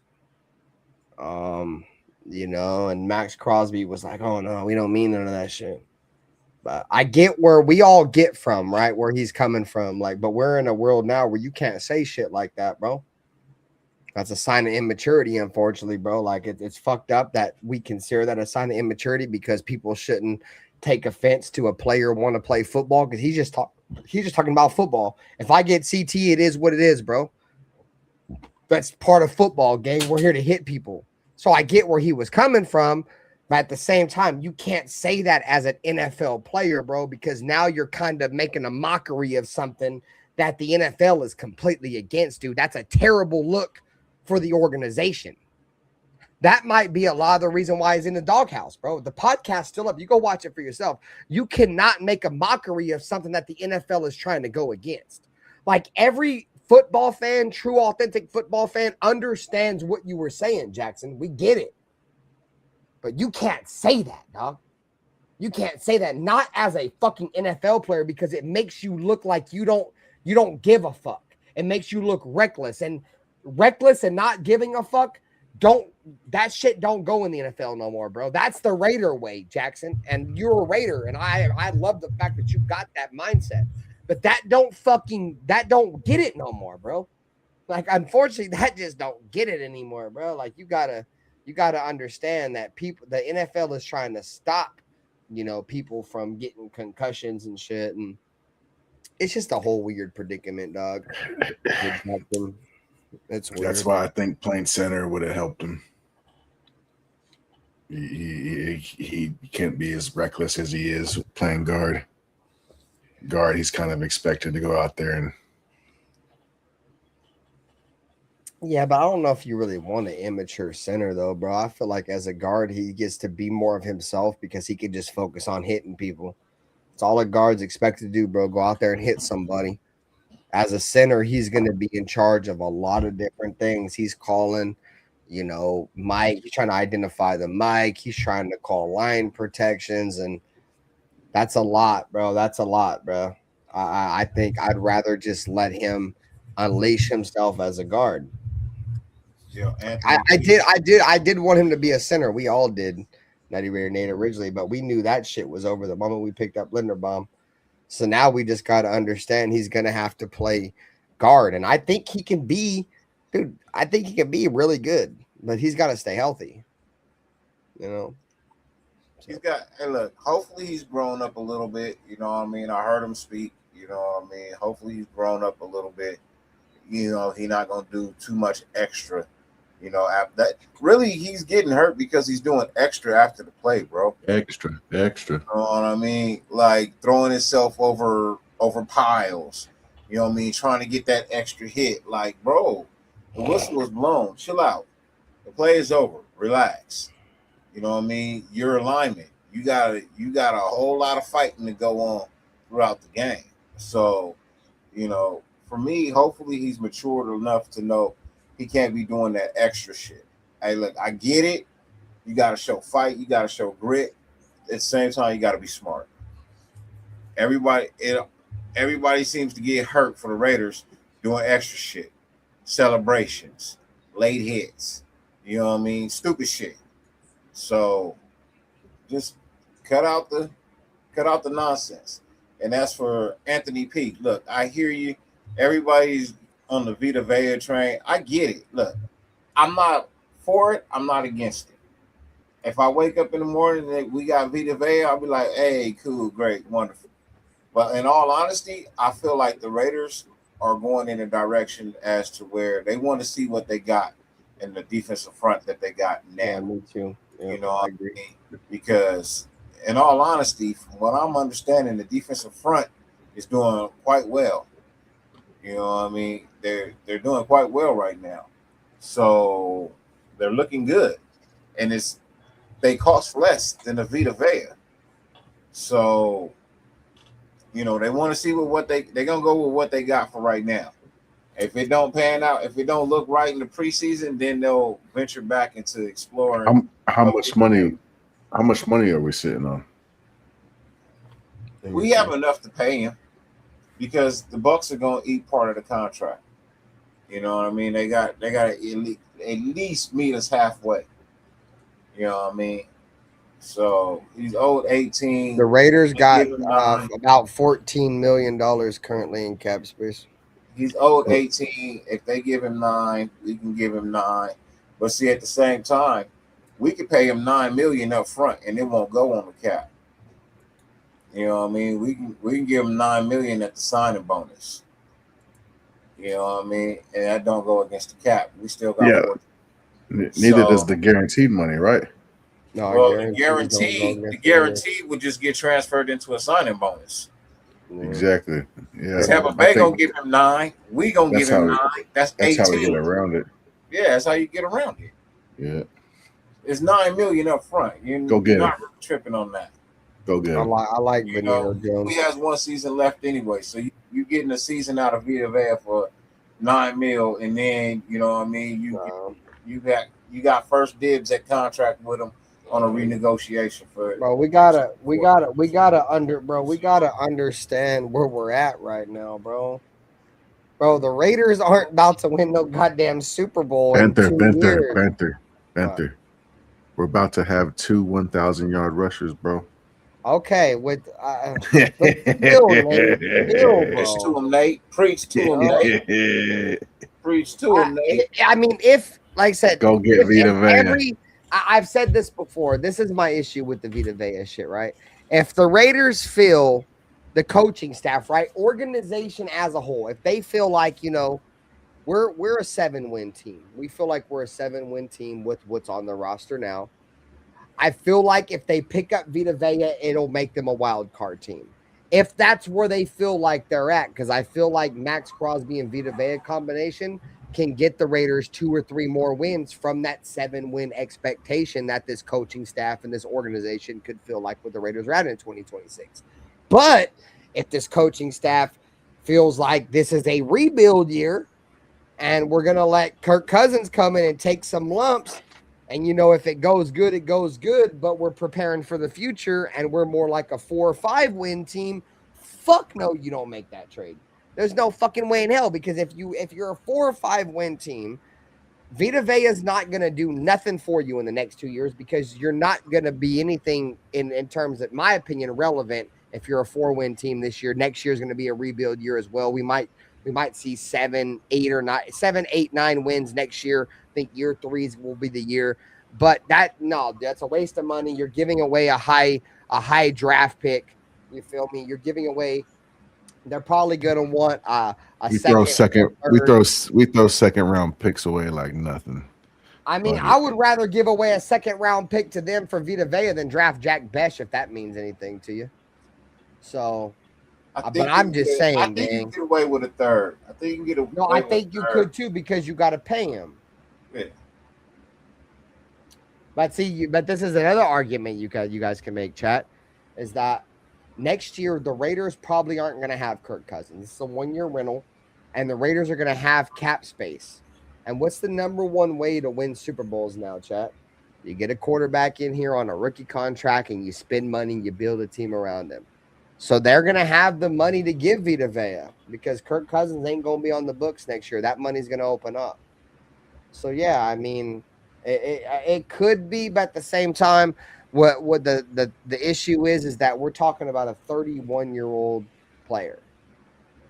And, yeah, he plays defensive tackle, and he might play for, 4 or 5 more years, at least 2 or 3 more years in his prime. Do you guys really think that the Raiders are going to have a chance to really win a Super Bowl in the next 2 or 3 years, or we're just yes? Okay, if that's the mindset, Dirty, I'm with it. I don't feel that way, but if I feel like they gonna go up, they are in the mindset of, why can't we win now? What is stopping us from winning now? How many times have we heard that song and dance? I understand, but I honestly believe we have the staff in place that can actually accomplish and answer the questions as to why we couldn't win by producing wins and showing us why we couldn't win, because we didn't have the proper staff in place to guide our players to want to be winners. I mean, it's just that simple. There's people who coach football, and then there's people who coach and motivate football. And the ones who can motivate a player and coach him at the same time and make him want to be the greatest he can be, them the teams that win. It ain't always about talent. I keep saying that. It's not always about talent. It's about what's inside the player, the heart. You know what I mean? The drive, the want, the will. You know what I mean? I see a lot of people who, you know what I mean? Like I said, there's a lot of UDFAs in the Hall of Fame, bro, because of will, want, and gut. It wasn't based on talent. It's based on what they went out there and wanted to achieve. And I feel like we got a lot of players here that want to go out and achieve excellence. I just feel that way because the coaching staff is pushing them to that. You know, so that's just my mindset. I feel like this is easily a 8-win team. You know what I mean? Easily 8 wins. Easily. I like that. Easily an 8-win team. Nutty Raider Nate, how you feel? You think the Raiders are easy an 8-win team or what? Chat, how we feeling? Hey, chat, how many wins the Raiders gonna get? Get damn it. Let me know in the chat. How many wins we gonna get? I think Nutty Raider Nate had us at what, 10 wins? He's like, he needs them 10 wins still, chat. Oh, we still need them 10 joints. I ain't gonna lie, bro. I'm kinda upset that I fell for that shit. I ain't gonna lie. I felt for that Pete Carroll shit. I feel like an absolute fucking idiot, gang. But the only thing that I lean on a little bit, though, is that fucking 99% of the NFL thought the fucking Raiders were going to be at least halfway decent last year.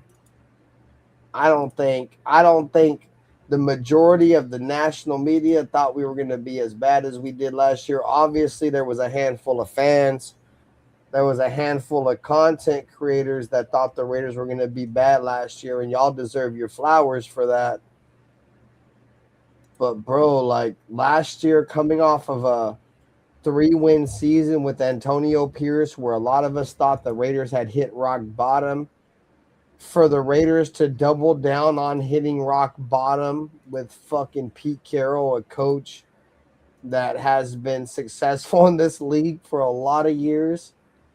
That was the first time epitome. he hit rock bottom. That's what I'm saying, Dirty Bro. That was the epitome of rock bottom, gang. Like, bro, we were fucked, bro.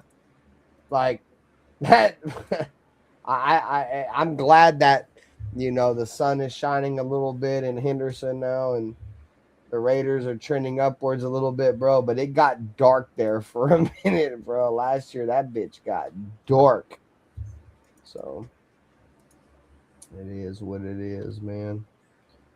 Like I said, I expect the Raiders to be significantly better this year on the offensive side of the ball. I think the offensive side of the ball is going to keep a lot of not only Raider fans, but NFL fans in general glued to their TV, you know, with, you know, Kirk Cousins, who's been, you know, a pretty good quarterback over his tenure in the NFL, multiple 4,000-yard seasons, has played his best football under current Raiders head coach Clint Kubiak. You know, and you team that up with an elite playmaker and unicorn and Brock Bowers. And on top of that, you add, you know, what a lot of us think is going to be a damn good running back in Ashton Jeanty. If the offensive line can protect and move some people in the run game, and Clint Kubiak can continue to do what Clint Kubiak does, the Raiders can be special. I said I expect the Raiders to score anywhere from 21 to 24 points per game this year. And when you score 21 to 24 points per game this year, you're expected to win a lot of football games. My issue is I think the Raiders are going to have a really bad defense. Like, we're going to be really fucking bad. I hope I'm wrong, but you know, we talk about history of the league, first time defensive coordinator, a guy that's never done it before, and Rob Leonard, multiple new acquisitions all across the defense, new defensive back coaches, everything's new, bro. I think Maxx Crosby, if he stays healthy, he might be able to make enough plays to keep the Raiders relevant and maybe give us a chance to be a wild card team, regardless of how bad the defense is. But I think the Raiders are going to score 24 points per game, but we're going to give up 24.1, and we're going to lose a lot of games. So, but if the defense can hold their own, who knows, bro?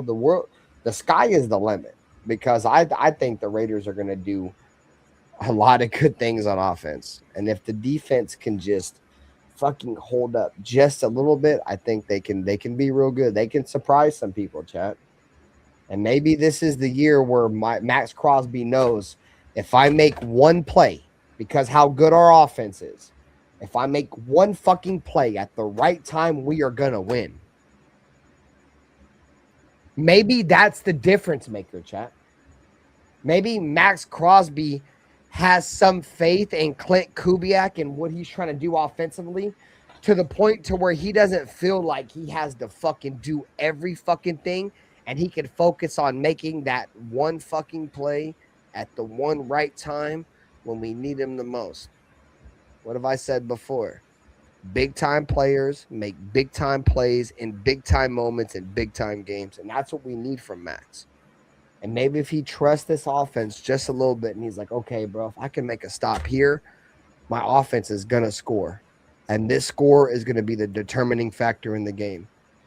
And if maybe that's what he needs. Maybe that's what he needs, bro, because the offense has been so bad underneath him, you know, outside of a couple years there with John Gruden and Derek Carr. Maybe if he just trusts the offense a little bit more, it'll save him. I don't know. But nonetheless, I'm excited for the Raiders. So, you guys got anything else for you guys want to get out of here? Shit, we've been here for what, like fucking 2.5 hours? I'm about to go fucking lay down. I got to go to work tomorrow. Already. Good show, though, guys. Good work. Yep. Good work. Yep. Hey, Jack, Another one. Black Saturday makes its return tomorrow night. It's going to be a late night show. Black Saturday comes back tomorrow. It's going to be on my backup channel, chat. So make sure you guys are subscribed to the Black Saturday channel. I'm going to try to run it from 10 till 1. I get off at 10, 9:45-ish. I should be home and showered up around 10. We're running the jukebox until 1 in the morning. That's the goal. So, you know, Black Saturday has made its epic return, bro. I don't do off-season Black Saturday. You know, but Black Saturday, you know, we got the Cardinals this week. Every team in the NFL has a game this week, so everybody's welcome to the show. What up, Wild Turkey? Said you look like you're 7 foot tall with 3 foot legs. Hey, shout out to you guys though, man. Dirty Nutty Raider Nate, you guys got any shows or anything lined up this week? Yeah, check me out. Loaded Box Sunday nights, 8:30. There it is. The Loaded Box, 8:30 p.m. Pacific, Sunday night, man. Check into Nutty Raider Nate. What up, Jerry? You got anything planned, Dirty? No, I'll be back soon. I know Dirty Raider Nate. Dirty Raider's got a motherfucking intro in the background working on that shit. I expect that shit to be great. My boy Dirty Raider be putting in his motherfucking work. Hey, shout out to everybody who tuned in to Dirty's channel or Nutty Raider Nate's channel or in the lounge, bro. We appreciate it. For sure. Start school Monday. What was that? I'm sorry, brother. I didn't hear you. Little man starts school Monday. Oh, man, this is first day of school, no? Yeah. Hey, saludos, for surely. I got you gonna have a little bit more time on your hands for sure. Yes, he goes to school from 7:30 to 1:55. That means I got. Bro, you gonna be in the morning show or what? The morning show with Dirty Raider? Or what? Probably will be doing morning shows probably about 9 a.m. About 9 a.m. If I'm not at work or if I'm off, I'm definitely gonna be over there with you, bro. Shout out to Lil Man though for first day of school, bro. It's like what was that movie by Adam Sandler? Which one was it? First day of school, I got my boots tied tight. I hope I don't get in a fight. Yeah, shouts to Lil Man though, for sure, Dirty. I look forward to seeing you more on here for sure, dog. I'm sure everybody else is too, man. So congrats on him going to school though, bro. For sure, that's what's up. Yeah, finally going out. We took him to back to school night last night. He had a ball, so hell yeah, you gonna have some little adult time now. You feel me? Yeah. Hey, bro, the one thing, another thing that about kids going to school, bro, like my kids, bro, I got 3 kids, bro. They be eating me out of house and home. Chat, like, bro, I go in there, I'm like, okay, I'm gonna go in there and eat a pickle, bro. Every goddamn pickle gone, that son of a bitch, god damn it. I'd be like, I'm raising a linebacker, bro. I already know it. Bro, I'd be like old buddy from Ice Cube, dog. Every time I'm in the kitchen, or the old buddy from Friday. Every time I'm in the kitchen, you in the kitchen, goddamn it. Man, I want some of them goddamn pickles. I want some of them goddamn hog maws. You son of a bitch, bro. Every hour he wants something to eat. And he don't really care, bro. Can I get a banana? Can I get an apple? Can I get an orange? Can I get some strawberries? Can I get a cookie? Can I have a popsicle? Can I have some ice cream? Can I have dino nuggets? See, I was like that too growing up. I remember always being hungry, but my kids ain't like that. It's weird. Yeah. Bro, my kids, I swear, dog, my kids be acting like they be starving, dude. They go to school and eat, and then they come home and just still eat every goddamn thing. Like, goddamn it, I ain't even ate lunch yet, you son of a bitch. You done had breakfast and lunch already, goddamn it. Can I get a Lunchable? Like, bro, man. Yeah. Kids just start doing still. Yeah, I get it, but like I said, I can already see, bro, this dude gonna play defense. I can already tell you right now, when football come around, he gonna play deep. He ain't gonna want to play offense. He ain't gonna want to play no offense. He gonna want to play defense only, because he's violent, bro. He's violent. So outside of Black Saturday tomorrow, if I don't see none of you fellers, and Chad as well, because I know a lot of people that watch football don't really turn to Black Saturday. What are you guys most excited to see for on Thursday? Because the podcast won't be back until Friday, which will be the day after the game. So Nutty Raider Nate, just for people that may not see you, if you pull up tomorrow, and Dirty, what are you guys most looking forward to Thursday's game? I'm gonna be looking in the trenches, of course. Yeah, I'll be hyper focused on that. Dirty? What? I said for some of the, like, if you don't pull up to Black Saturday, or some of the people that don't watch Black Saturday tomorrow night, I want them to know what you guys are looking forward to in this first preseason game, because the podcast won't be back until Friday. So what are you looking forward to? All the rookies. Yeah, I want to see the rookies. I just want to see some sense of grasping the concept of what the offense should be. You know what I mean? And definitely that secondary, Jason Marshall. Definitely that secondary. That's the main thing. In all, I want to see some chemistry. I'm looking for chemistry. You know what I mean? I'm looking for the development of chemistry. I'm looking for a grasp of concept with the playbook on the offense. And I'm looking for a sense of urgency on the defense. Those are the 3 things that I'm looking for. So the main things I'm looking forward to, bro, to be honest with you, I think the quarterback room in the preseason is going to be exciting, gang, because if they've already penciled in Kirk Cousins as the starter, we're going to see heavy doses of Fernando Mendoza and Aiden O'Connell in the preseason. I think that's going to be exciting to watch, to see those guys battle it out. I said this before. I think the Raiders, with their quarterback position right now, that quarterback room, even Clint Kubiak said it, they have 3 bona fide starters. You know, regardless of how you feel about Aiden O'Connell, he could probably start for a couple of teams. You feel me? And they're gonna have 3 guys out there, at least 2 of them, because I don't think Kirk Cousins is gonna play.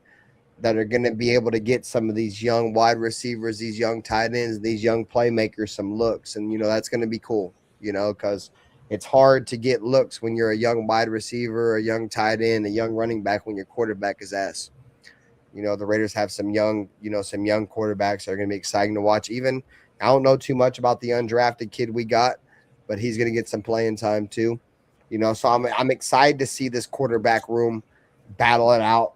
And, James Jones said it will Fernando Mendoza have a, Derek Carr type preseason to where he just lights it the fuck up and it doesn't matter what Kirk Cousins does. Fernando Mendoza wins it. So I'm looking forward to that. I'm looking forward to Mike Washington, these guys that we've been hearing about. I seen Bam. I forget what his name was, bro. Bam Knight or whatever for the Cardinals. I love his name. I'm not going to lie, bro. I love anybody's name. A running back named Bam is fire, bro. But anyways, bro, I'm excited to see Mike Washington to see if he can continue to build on that against other people. You feel me? And then, I'm looking forward to the quarterbacks, the running backs, and them corners, bro. I'm excited to see what Jermod McCoy is going to look against, in pads against competition. I would be willing to say, bro, Hezekiah Masses, he may get a turnover in this game, bro. I think I said this last week, bro. Like, that might be the guy you might want to look forward to in this game. I know people around the league are hearing about Hezekiah, but if he's everything he stands for, bro, he's going to get some significant reps in this game because I think depth chart wise, Darian Porter is currently penciled in as cornerback number 2 and Teron Johnson number 3. So that's going to give Jermod McCoy and Hezekiah Masses a ton of run in the preseason. We're going to see a ton of Hezekiah, a ton of Jermod, and then a ton of DCAM. These guys are going to be your primary corners in the preseason. I don't think you're going to see those guys. McCoy. I think you'll see a good amount of McCoy, but you're not going to see a lot of him. Yeah, a ton might be an overstatement, but he's going to be out there for surely because he's down that depth chart, so they're going to want to see. Yeah, you will see some Roman Hemby. You know what I mean? You'll even see some Ashton Genty in the first quarter. I guarantee you.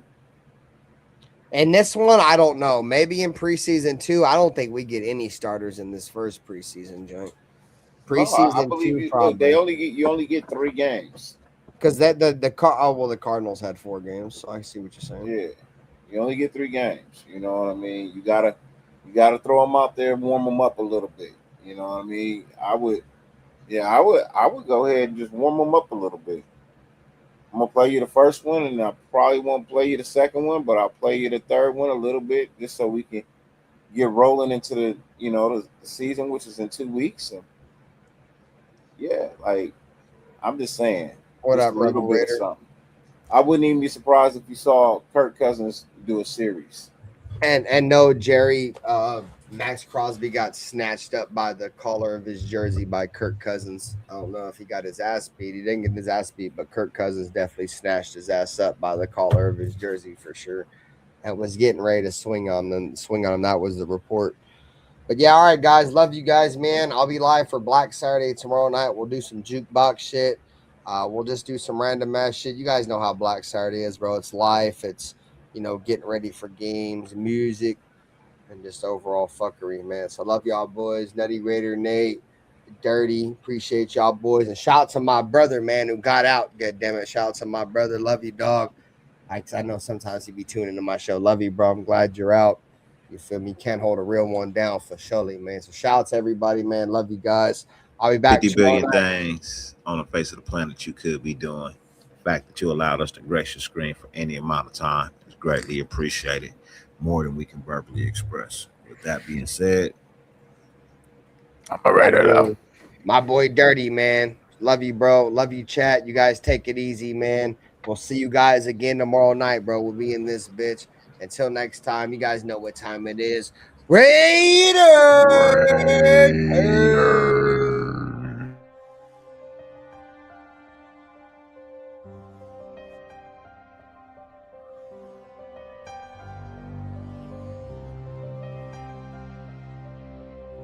They didn't have to say much. This is the Raiders.